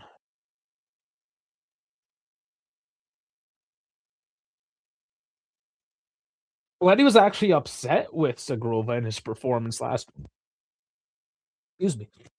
week. He actually lauded Pico and detracted Zagrova. So we know you know how he feels. Edon dribbled and back past Zagrova. Accurate. Okay, just like that, they finally kicked this game back off. When Cuckoo came on, was it for Liao? Yes, Liao and Cuckoo. So Liao, Pulisic, both those starters doing nothing. Quite honestly, doing nothing for Milan today, which has been their curse.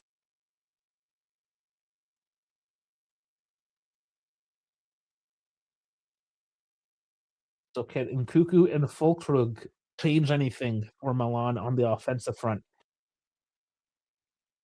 So we have Yildiz on the left, Zagrova on the right, David still up the center. Yeah, Milan has made all 5, Juve with 1 left.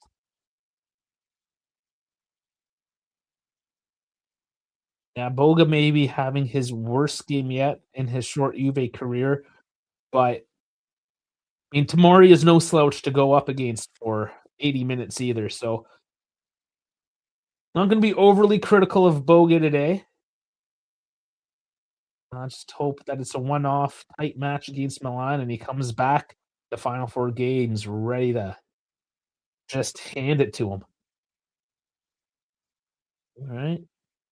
Field is going down. Rabiot now with it. Fulkrug, Rabiot, and it's Kelly's foot, but can't keep it in. So it will be a corner now.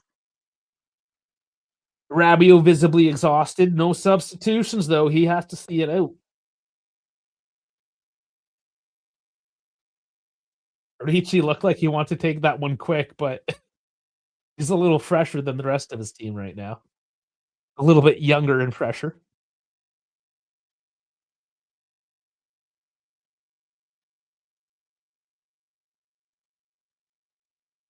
Finally, the delivery in. And nobody's coming away with it just yet.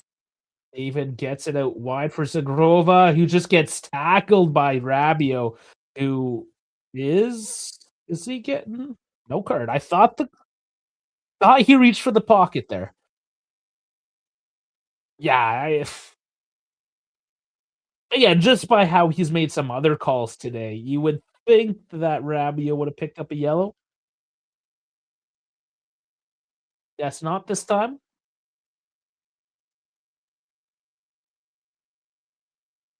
Nice pass by Loca into David. And now David's taken down. That's a foul in the final third now. So bit of pressure going forward. It's chippy, it's slow. They might be able to work this one forward. Let's see. Yeah, there was a bit of cleats down on that. That was pretty clear foul despite the protests. Locatelli. He will dictate this and go out wide with Yildiz. Salamaker's on him. Loca. This is one of those games Loca needs to plow one in from downtown, you know? Grova looping it in. Oh, it didn't hit anybody. I thought that was going to land, but it must have just been off. But Juve maintain composure, maintain the ball. Zagrova switching out to Yildiz. These are the fresh legs. We need to see something here. Yildiz getting tripped up a bit, gets to Loca, puts it into the box. Nobody wants to receive it. Just booted downfield. Gregorio comes out to put this back into play, and it is fairly clear that Juve wanna get something here as Salamakers trips up Yildiz. Salamakers isn't on a yellow either somehow today.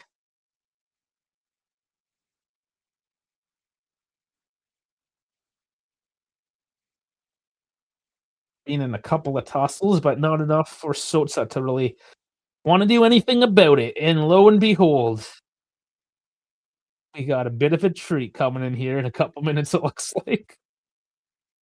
Ball it! Oh, did David get the head on that even? That was very similar look to last week's goal, looping in. This doesn't get much of it, if anything. What a delivery.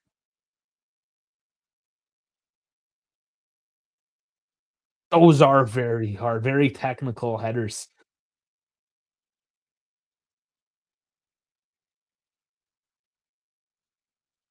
Oh, I heard that before I saw it. Locatelli going right through Rabiot.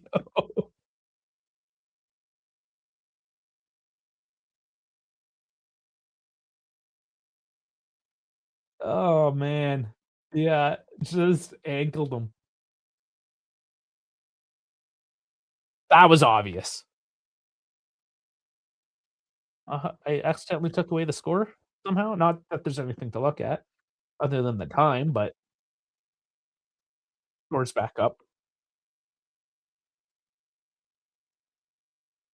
Oh, not over yet. Oscar David might still have a chance. This is one of those games we know. Like if you don't score against an Allegri's Milan team, then it's not the end of the world. Error ball. Oh, Juve working it up though. Hooping on the play. You got David with some space. It's given to Yildiz though. That left side has been locked down today. Can he open it up? Salamakers, ooh, getting handsy on him. Yildiz wins a corner. No, doesn't. I guess does not win the corner.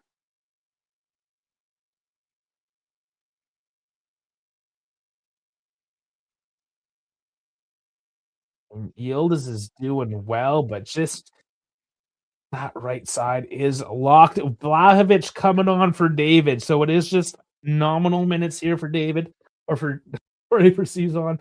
Yeah. Again, he didn't have a horrible game.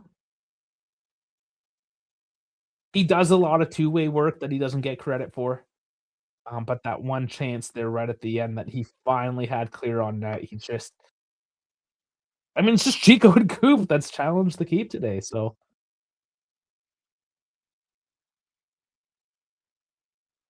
we knew it was gonna be like this. You either get the only early goal and it opens it up and just settle in. And here we are, 87 minutes, settling in. Oh, yeah, Max smiling at the look of Deshaun. Yes, yes. Old memories, I'm sure. I don't even wanna come in now because Doosan's in. You made the same substitution. I know. Same time. Oh, man, how you doing? Oh, same old. Just busy.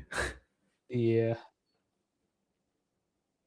Oscar's excited. People were starting to ask. Ask if I was coming or not. I Well, always come. they thought I fired y'all. Yeah, he did. He said we're trash. We're terrible content makers. So he's like, you guys need to go. You guys didn't even laugh at my joke in the chat yesterday. It was dad joke as fuck. Um, that left side today, man.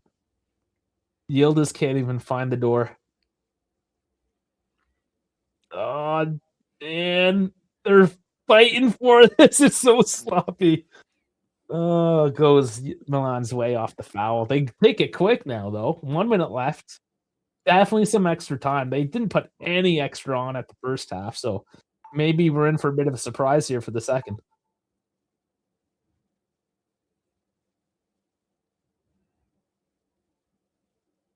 Barova has done well just being a present on the flank, like, despite his flaws. At least he just put a bit of chaos on the flank to take the opportunities away from Milan. Rabiot going pretty deep to Ricci. It's too deep.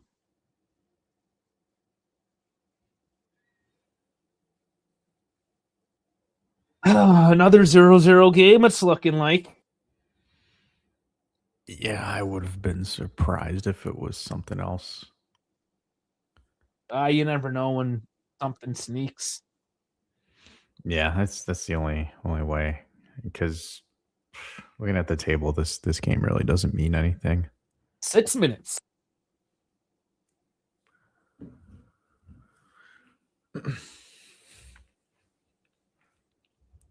Yeah, in the grand scheme, like, it's just bragging rights. 3rd, 4th place, whatever. Yeah, because it looks like Milan have taken one shot the whole game, and I'm just kind of like, yeah, they don't care about this at all. And the one off the woodworks by Salamakers, but Salamakers hasn't put anything on target today either. So, I mean, that was a worrisome one because it vibrated. Fucking crossbar. But that don't count, does it? No, not at all.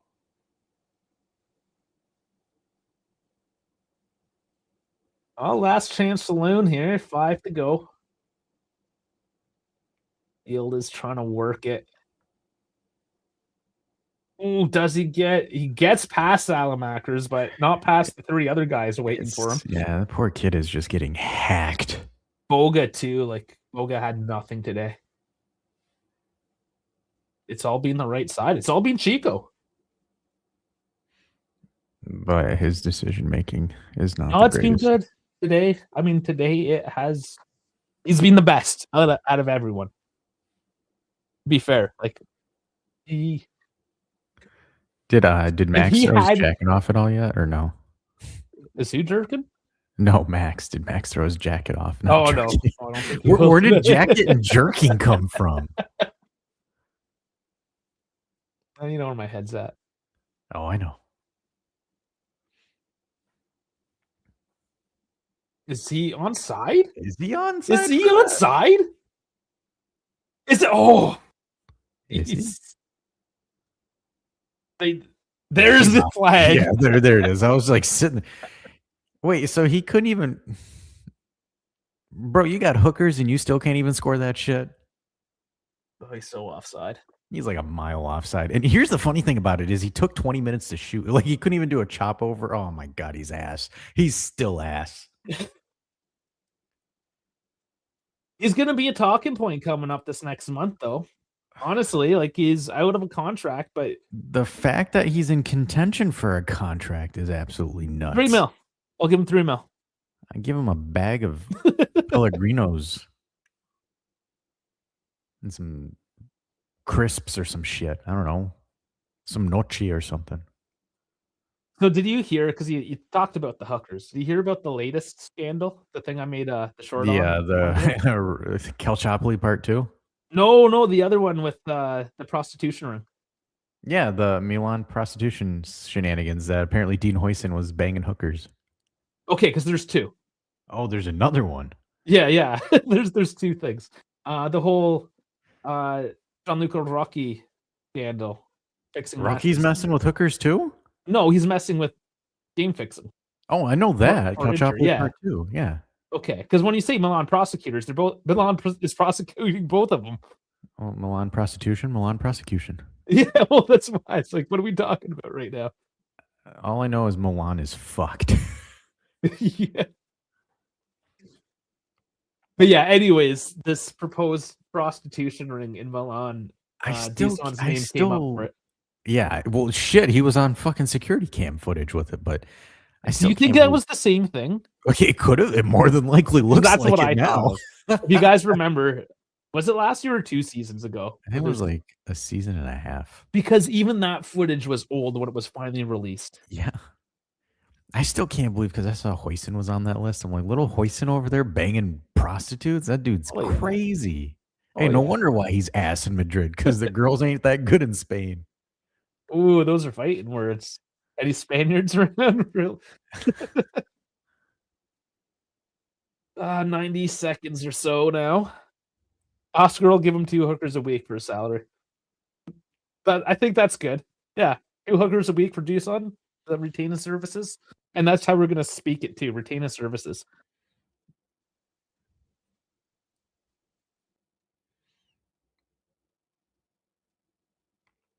Surprised he didn't put Milik in, but he put in Doosan. Milik is officially done. Oh, he's hurt again? Yeah. What do you do? Strain his vagina? I don't even know. Oh man. Does he look decent for the few minutes? I know when he played, he looked good. I'm like, wow, we actually have a striker now. And then he disappeared again. And I'm like, oh. Well, that's fantastic. Yeah.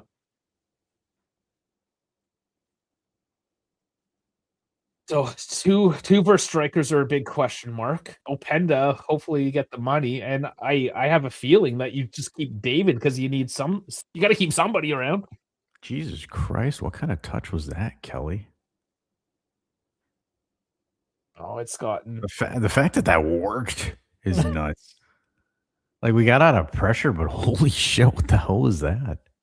It at about the 70-minute mark, the teams just started to kind of fall apart. Yeah, they're like, we got to draw here. We're good, Chief. It's it. See, even the ref was like, yeah, nobody cares here. 0-0. And this is fine. Yeah, Oh, I gotta see this. honestly I is. gotta see the Spalletti Allegri handshake. Oh, they cut away, you sons of bitches. All right. Well, I was hoping for as excited I was for this game. The post game is like not. Oh, that's Cafu. Damn, Cafu's talking to Leao. Here we go. There's my thought mob.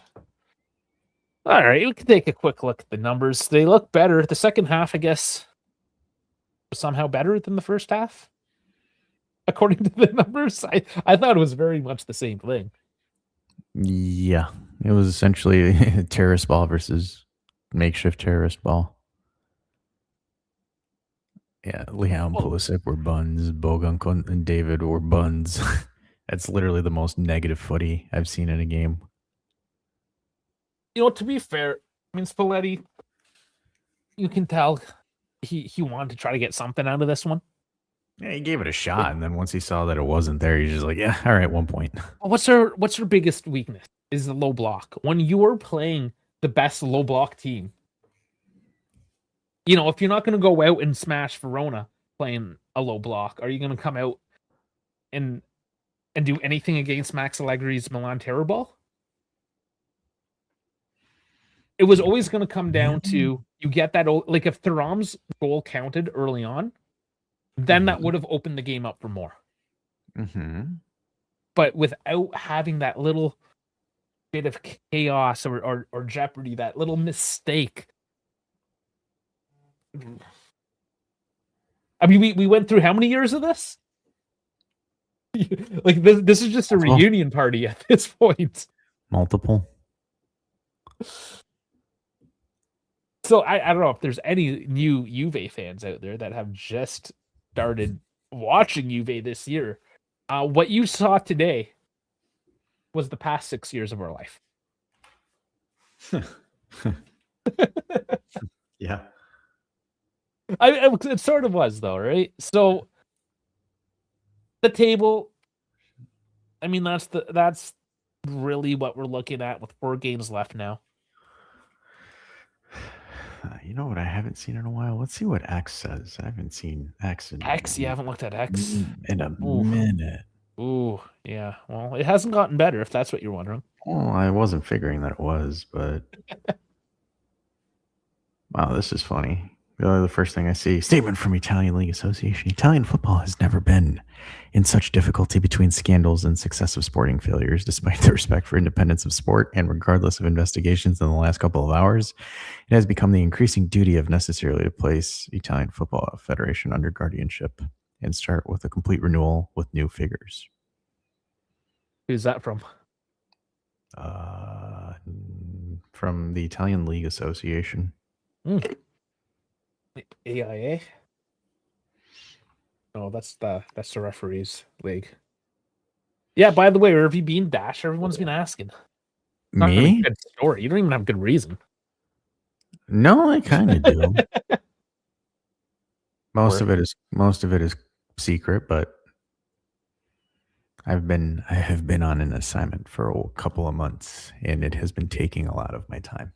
A secret assignment. Yes. Ooh, spicy. I love how like Jeff like talked for a couple minutes, and then by the way he's like, "Oh, wait a minute, what the fuck? Oh, Yeah, this guy. who the fuck's this guy?" Yeah. So yes, I have been away. I know German Dave has been held hostage by Hertha Berlin, which is why he's not here. But Germans really know how to take hostage as well. Yes, Yeah, yes, they You're do. not escaping that. Yeah, no, you're not. So yeah, I've been away on assignment. So yeah, the season's coming to a close, so at least for German Dave, that's going to open him up throughout the summer for the World Cup. Open those legs up, German Dave. Yeah. I'm happy to note I've been following the World Cup prices, and Expensive as fuck. It's what? Expensive as hell. Yeah, like I'm still looking at $700 US, which is like $1,000 to watch Canada Bosnia. But I mean, I might. Yeah, because all the oh man, I haven't been here for that, but like I wonder how many Italian fans have just sold all their tickets because of that. Well, a lot, and then the Bosnians bought them up. We got an AC Milan guy here, Josh ACM7. My goodness, that was a bad advertisement for Serie A. Listen, if this scandal pops off, Serie A is done. That's the thing. This game means nothing, honestly. Like this, nobody cares about this game. And literally, there was 2 scandals in 1 week. You've got involving hookers Italian soccer and match fixing. Oh my god! Yeah, if you haven't seen my shorts, I put one out on Monday and then yesterday. 2 separate things, 2 different scandals. Yeah, because La Verità wrote this. Inter could eventually pay like Inter did in 2006, even to the point of having the Scudettos revoked. Too early to say. What is certain that it'll be a long process since the teams feel disadvantaged and can join as civil parties in a potential trial or file complaints. Yeah, this will be interesting because if they don't, again, I don't know the details, but if this is the same as what it was in 2006, then, oh yeah. Okay, I see this now. I'll bring it up. So this came out 5 hours ago. So obviously I did not refresh my X before the game there today. So it's relatively new. You know what? The fact that when have we seen Serie A come out and make a statement ever? No, never. The fact that now they're making a statement, that actually tells me that this might be serious.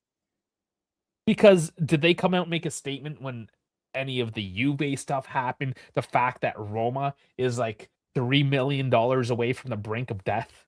You know, shit like that. No, they don't talk about any of this. But now, and I mean, I made those comparisons, you know, to Calciopoli 2.0. Is it at that same level? Doesn't look like it's that deep. Like there's that many layers, but maybe like this just came out. Maybe there are layers to this. Maybe they know. Like if Serie A is already coming out making a statement, what don't we know? So I expect more to come in the following. Yeah, this is juicy if Serie A is dropping something. Mm-hmm. I mean, there's not a whole lot to say other than, I mean, I'll tell you what we know. Gianluca Rocchi has been allegedly accused, you know, Nothing's gone through the court, so we'll use allegedly here. But two things. There was one time he was banging on the VAR room, like banging on the glass to get something brought to their attention so we can overturn the call. And then there was a couple instances, and one of them has to do with Colombo, one of our other favorite Serie A refs. Basically, he wasn't going to favor Inter, so they put a favorable ref in, and they put Colombo out to a cup game. So they actually shifted the refereeing schedules to accommodate the wishes of Inter on at least 2 occasions. Which allegedly that's match fixing. Yeah, and they're talking about this happening last year, and it doesn't matter. Like, the results aren't what implies the seriousness and whatever the charges may be. Like, you can max fitch, oh man, Fix. or you can try to learn how to talk. You can match fix and lose, but it's still match fixing at the end of the day, right?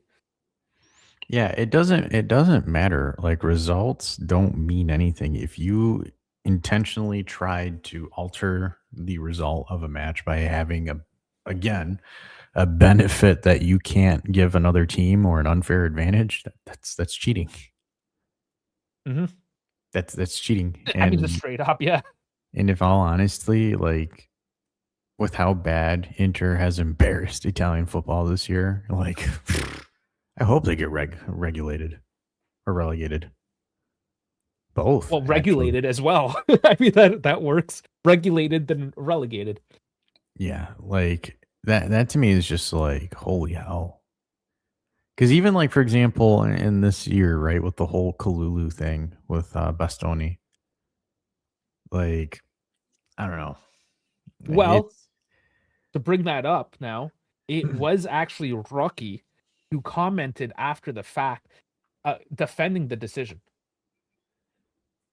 Like, that's in the papers. This is the kind of guy Rocky is. It is. And now, we have context with Max losing his shit in the Italian Cup final.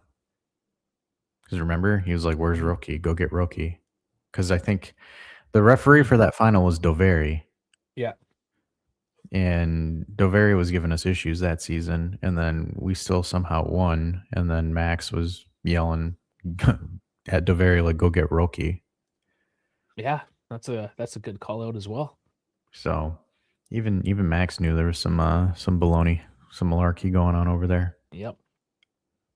And this is really going to be a test now, because Italian football has just literally fired their whole, like, C-suite, if you will. All their executives. Everyone at the top is gone. Even our beloved Gigi Buffon, right? Everyone has cleared house. And then a couple weeks later, this is the kind of stuff that's making it to the news. This is a test to the new management. Are they going to take this shit serious? Are they actually going to change things? Because this is bigger than just our hate for Inter and how they've manipulated the league in the past few years. And I mean, to be fair, it is all kind of conspiratorial. Like, we don't have hard evidence saying that, yes, Inter has done these things. No, but if you're as dominant as you've made yourself out to be, you don't get knocked out by Bodo Glimt in the Champions League. That's all really does. True enough. That, I mean, there's maybe your best Italian, and then the other thing too is, again, if you are the flagship for the Italian national team right now with the Italian players, they do not shit the bed against Bosnia and Herzegovina. Like, you don't shit the bed against Bosnia. Now, I'll say this is a good angle. That's the only reason they're gone. It was all coming out. So I mean, is that like when the whole Juve board quit just before all the shit hit the fan? That could be, maybe. I don't think so personally. I think the fact that you just failed to qualify for the World Cup 3 serials in a row, then the results are not there clearly, right? And the ego of Gravina saying that he's not going to step down, that he's not no. All these guys had to go. My favorite was, like, the whole time he was like, yeah, maybe I should have scored more or done this. It's like, bro, stop it. But I didn't even understand where he was going with that. That made no sense to me. You single-handedly hamper like, I guarantee you it's gonna come out that Roche and Gravino were somehow involved with each other. You know, and people might not like this, but you know who you want to run Serie A? I would throw Agnelli in there easily. Who, sorry? And, Andrea Agnelli? Oh, and Agnelli, yeah. Shit, There's I would been throw him calls in for there. that. That would be super, yeah, Oh, super, super controversial, yeah, but controversial is the word I was trying to say if for you if sure. you if you want someone that cares, I would throw him in there. I wouldn't throw in Does care. because like the thing that always irritated me is like everyone was talking about, especially when Gravina and them stepped down. They're like, "Oh, you need to get Del Piero. You need to get Del Piero." Like, dude, he does not care. No, you care. He doesn't care. You care. He doesn't. Like, I don't understand that. Everyone's like, "Yeah, get him in, get Buffon." I'm like, Buffon made a total debauchery of goalkeeper selections and team selections. Like, I'm sorry, but Buffon, Bonucci, Gattuso, those guys don't get passes at all. Uh, And honestly, and it's kind of funny because to be honest with you, and I haven't been able to say this because I haven't been here, but like Cesc Fabregas is literally putting his nuts on this league, and it's embarrassing with Como. Like everyone's talking about how great that is and blah blah blah. No, Como is literally showing you that Italians are ass. Yeah, there's one Italian on the team in the One starting Italian lineup. on the whole team, and they're challenging for Champions League, and they're provincial side. They're not even an actual team Now, to be fair, they've dumped a lot of investment into that team the past few years. It is an with attractive foreigners. location. With foreigners, Yes, with foreigners, granted. that's the other thing. It's foreigners, and the fact that Fabregas has taken a team of foreigners, and the only teams that are above him are Juve, Napoli, or Inter, Napoli, who are perennial Champions League playing teams, Milan as well, and us. The fact that Roma is struggling with keeping up with Como tells you how shitty Italians are. But also not surprising that Roma's struggling. True. Little swipe at Roma, I know, but no, I get your point. Now to come on Churro's thing here, and this is where I want to really delineate things because I've been yelling about this forever, and it's a lost cause on X. Yes, Agnelli brought up a tape from 100 years ago. Listen, we know Juve has cheated. Everybody You has. get that. Everyone, and that's the point. Everyone has cheated. The fact that, like, I'll go. I don't know. I remember one time I was talking to my cousins, and they're like, "Oh, you're a Juve fan, eh? The club that cheats all the time, or something to that effect, right?" But that's how the media has spun it. Has Juve cheated a lot in the past? Yes, but if we want to fix culture as a whole, we have to start understanding that our little weekend squabbles here when we play each Don't other, matter. or when Inter loses 5-0 to PSG in the final, and we start like making a big deal about it. Those are the reasons why we're in the state that we are right now. Right? Like if you look at the Premier League, yeah, and Arsenal fans are horrible. You got your City fans and your United fans, they're all shitty people. I get it, right?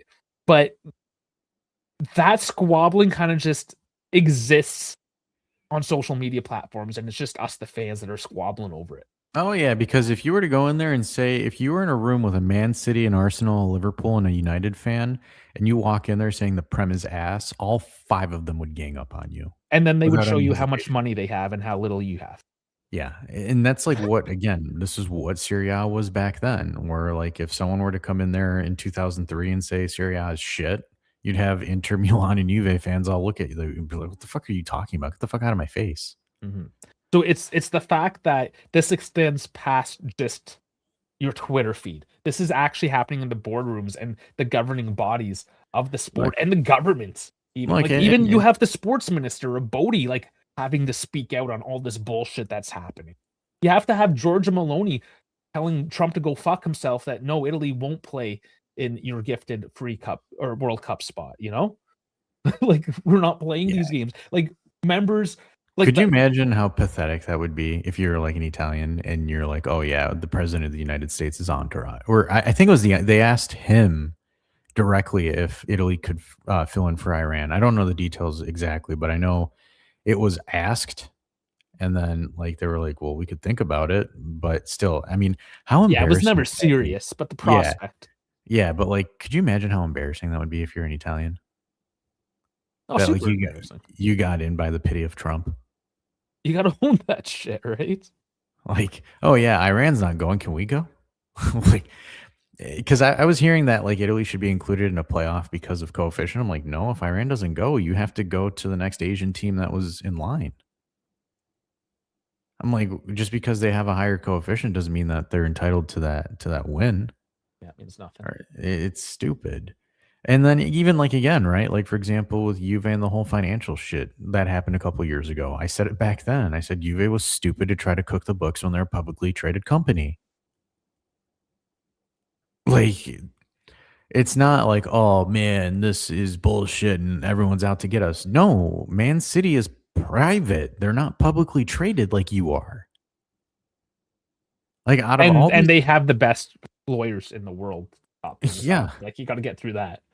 that's the other thing too, is they like, every team cheats. It's just Juve's very stupid and gets caught. Well, when you're public though, like, either you can't hide it, right? Like, That is seriously, like, stupid. yeah, think about it, right? If you're a financial guy, right, and you're a publicly traded company, why the hell would you sit there and cook valuations on things when that shit's going to get released? Ego, but it's that same ego and narcissism that is rampant throughout all of Italy. Italian football. So this is their opportunity now to be like, no, we have to fix it, and you're gonna throw this on our plate before we've even elected the new management, the stewards that are gonna carry cultural forward for the next foreseeable future. They're not even like they don't even have their nameplates on the door yet or anything, and this comes out. Like we have to. I say, like, as Italian football fans, as a community, like, this has to be the moment in time now where the stars align and we start just fucking off with all these stupid childish squabbles that we have with each other and realize the only way forward is to put our forces together for the good of everyone. Yeah. Let us asshole content creators fight about it on X. Who gives a fuck? Nobody really cares. Right? But in the boardrooms, no, this shit's gotta stop. BPRK place of Iran. That's an African team. You need an Asian team, so maybe North Oh, Korea. no, that is North Korea. Democratic People's Republic of Korea. Oh, I was thinking Congo. That's RC. That's the C. Sorry, close enough, right? But yeah, okay. He's like, "No, Jeff, we should put North Korea in there." I'm like, "That's I what was that thinking is." Congo. Okay, that's my bad. That's my bad. Man, good thing I'm back today. Yeah, who knows how many dumb things I've said in the past few weeks. So yeah, this just in. Rocky has self-suspended from his role as refereeing designator. Sure, that's saving face.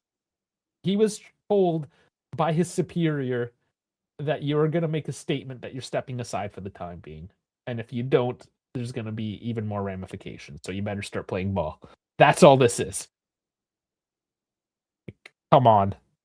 Try to make it seem like he has a conscience at this point. Don't patronize me. Yeah, that's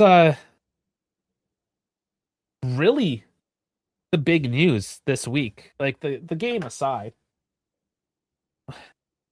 Listen, and that's the state of Italian football. That this week's biggest game for a potential second place finish, which, let's be honest, who knows? If they go, like, they slam the ban hammer down on Inter and they relegate them this season, second place might win. Fucking Napoli. Right? So, Oh my god, if they were to go back to back because of this, I would lose my mind. I would take it. I think it's a Pyrrhic victory. But that's how important it is to, like, just keep on hammering away these last 4 games. Actually, did you see this, or is this just coincidence? No, I said it earlier. I didn't see this at all. Yeah, well, that's what I'm saying. So it is coincidence because Lucas here, one of the bigger Juve accounts has brought up the same thing here. Atalanta. Yeah, there's the shirt coming off. Yep. Oh, my camera died. Huh. Oh, yours too. Napoli is okay. Juve's history was made by the South. I just hate Merda. Napoli is barely the South. They're just the biggest city as you go south. They're just, redneck Italians. More or less, yeah. Okay, so, going forward now, let's look at Juve's last few games. And I don't know. I'm a little apprehensive about it right now. So I'm just going to bring up my Google. Easier. So here we are. Verona should be okay. The problem here, Verona, Lecce, Fiorentina. Mind you, Verona so far back that they probably don't care at all. They're relegated one way or another. Yeah. Lecce on the cusp. Fiorentina, maybe in a couple weeks they're going to be safe. But Fiorentina treats it as a derby for whatever reason. I still can't believe what a turnaround by Fiorentina though this season. Yeah, they were pretty much dead in the water. It had to happen. They weren't that bad of a team.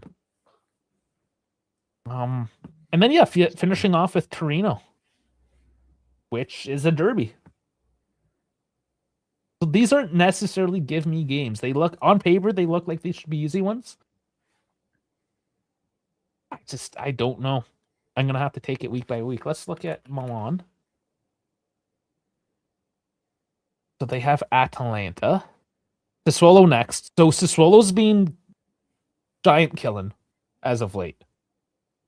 So that's not going to be a walk. Atalanta's not going to be a walk. And then Genoa, Cagliari.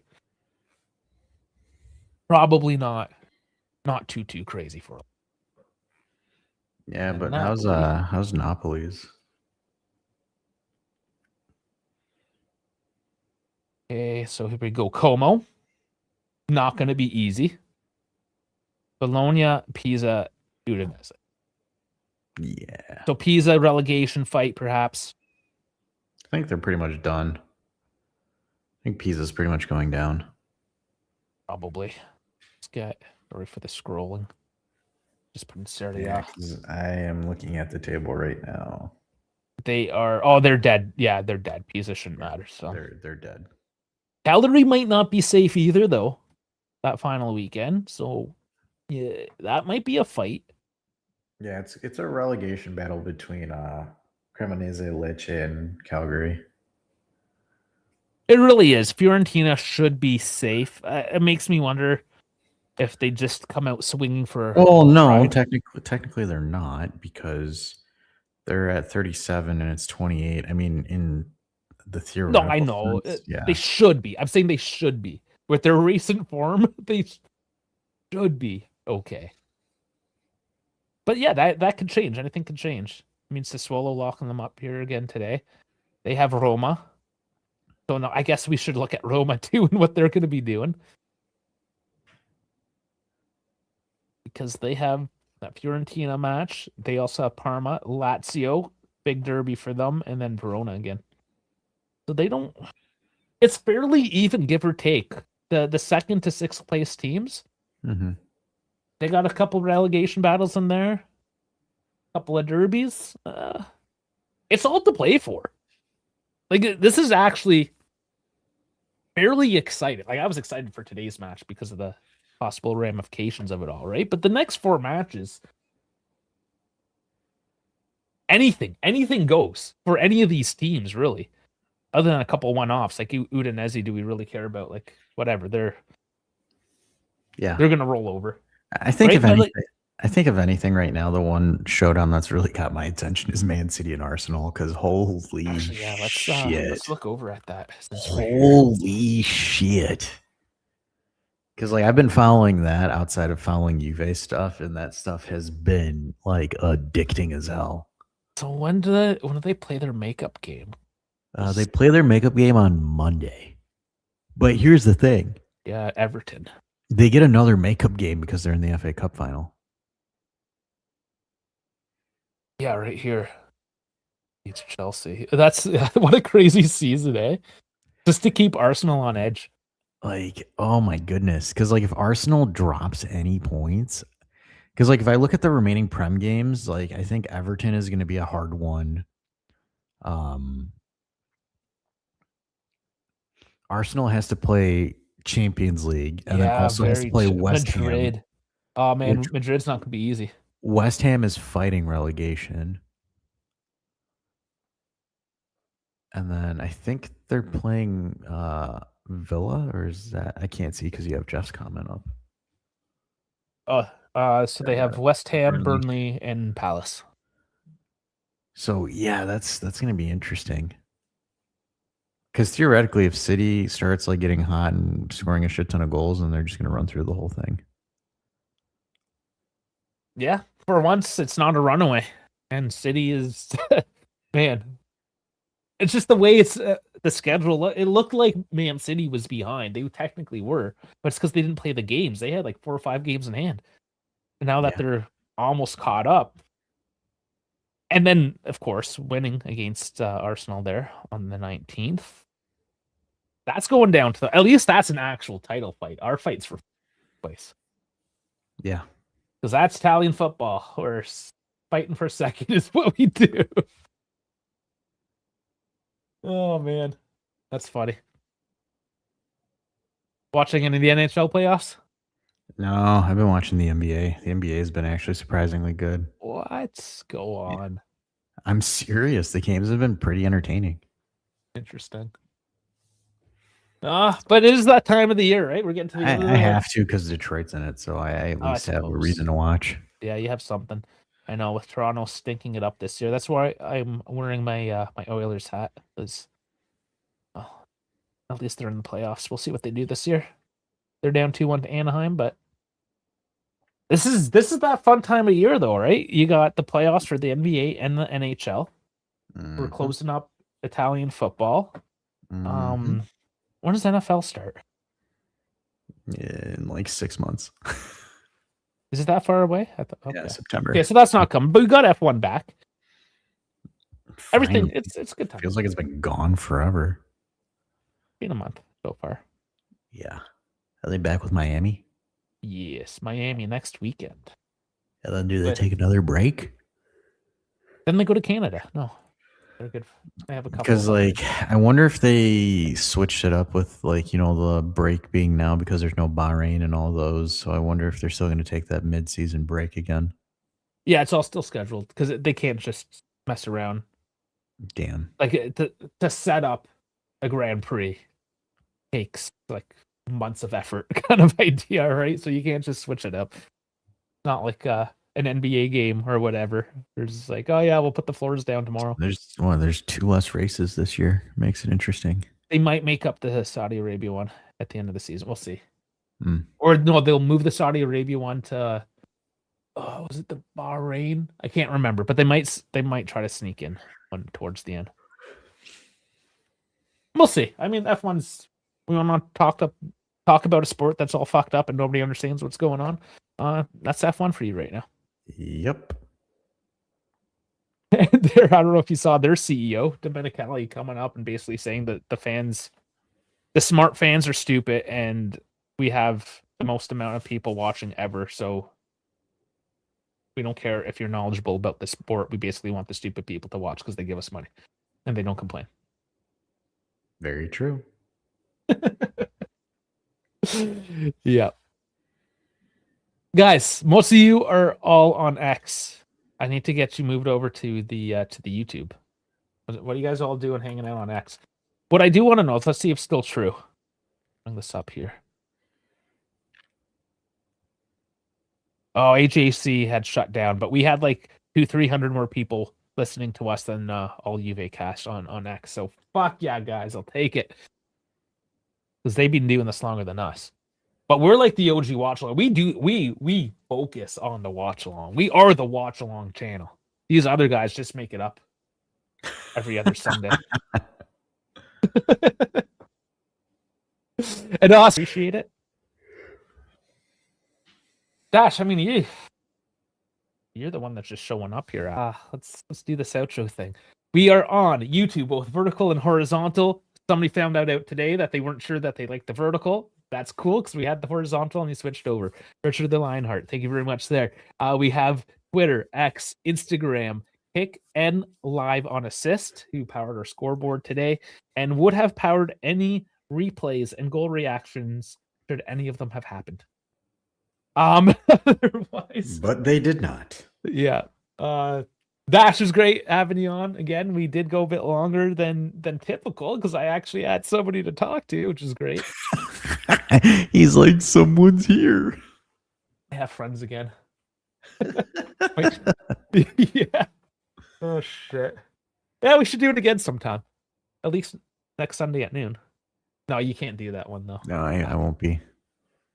Oh well. Oscar's gonna make it. Yeah, you'll have Oscar. All right. Well, next time we can get you, if there's a good reason, if these things start popping off, that we need to do like a full podcast style video. Unfortunately, these two scandals that have leaked out this week has just been very like initial tentative information. But what he's trying to say is once we get actual info, we'll all be together for it. And I will be there to talk about it because I get a moment to dunk on Doosan. So of course I will be here for it. Yeah, there might be a good chance to dunk on Doosan because his name is on the list. So I'm not surprised. Horny little bastard. All right, guys. Well, thank you once again. Yes, fuck. You know, I got dashed and I'm forgetting which buttons I need to press. All right, outro screen. Thank you very much for joining us. Guys on X, get over on the YouTube. I did get a new follower on X as well. If there's 550 of you, I should have 550 more followers. Just press the button, dudes. I don't know what to say. Just press the button. Do it now. Do it now. Okay. Thank you very much. Whether you subscribed or not, we do appreciate the views, the comments, everything else. And stay tuned because we don't know what's happening in Italy these days. Anything can happen. So keep your ear to the ground. Hit the bell if you want the latest updates. Otherwise, if things are quiet, we will see you next Sunday at noon. Take care, everyone. And catch you on the next one.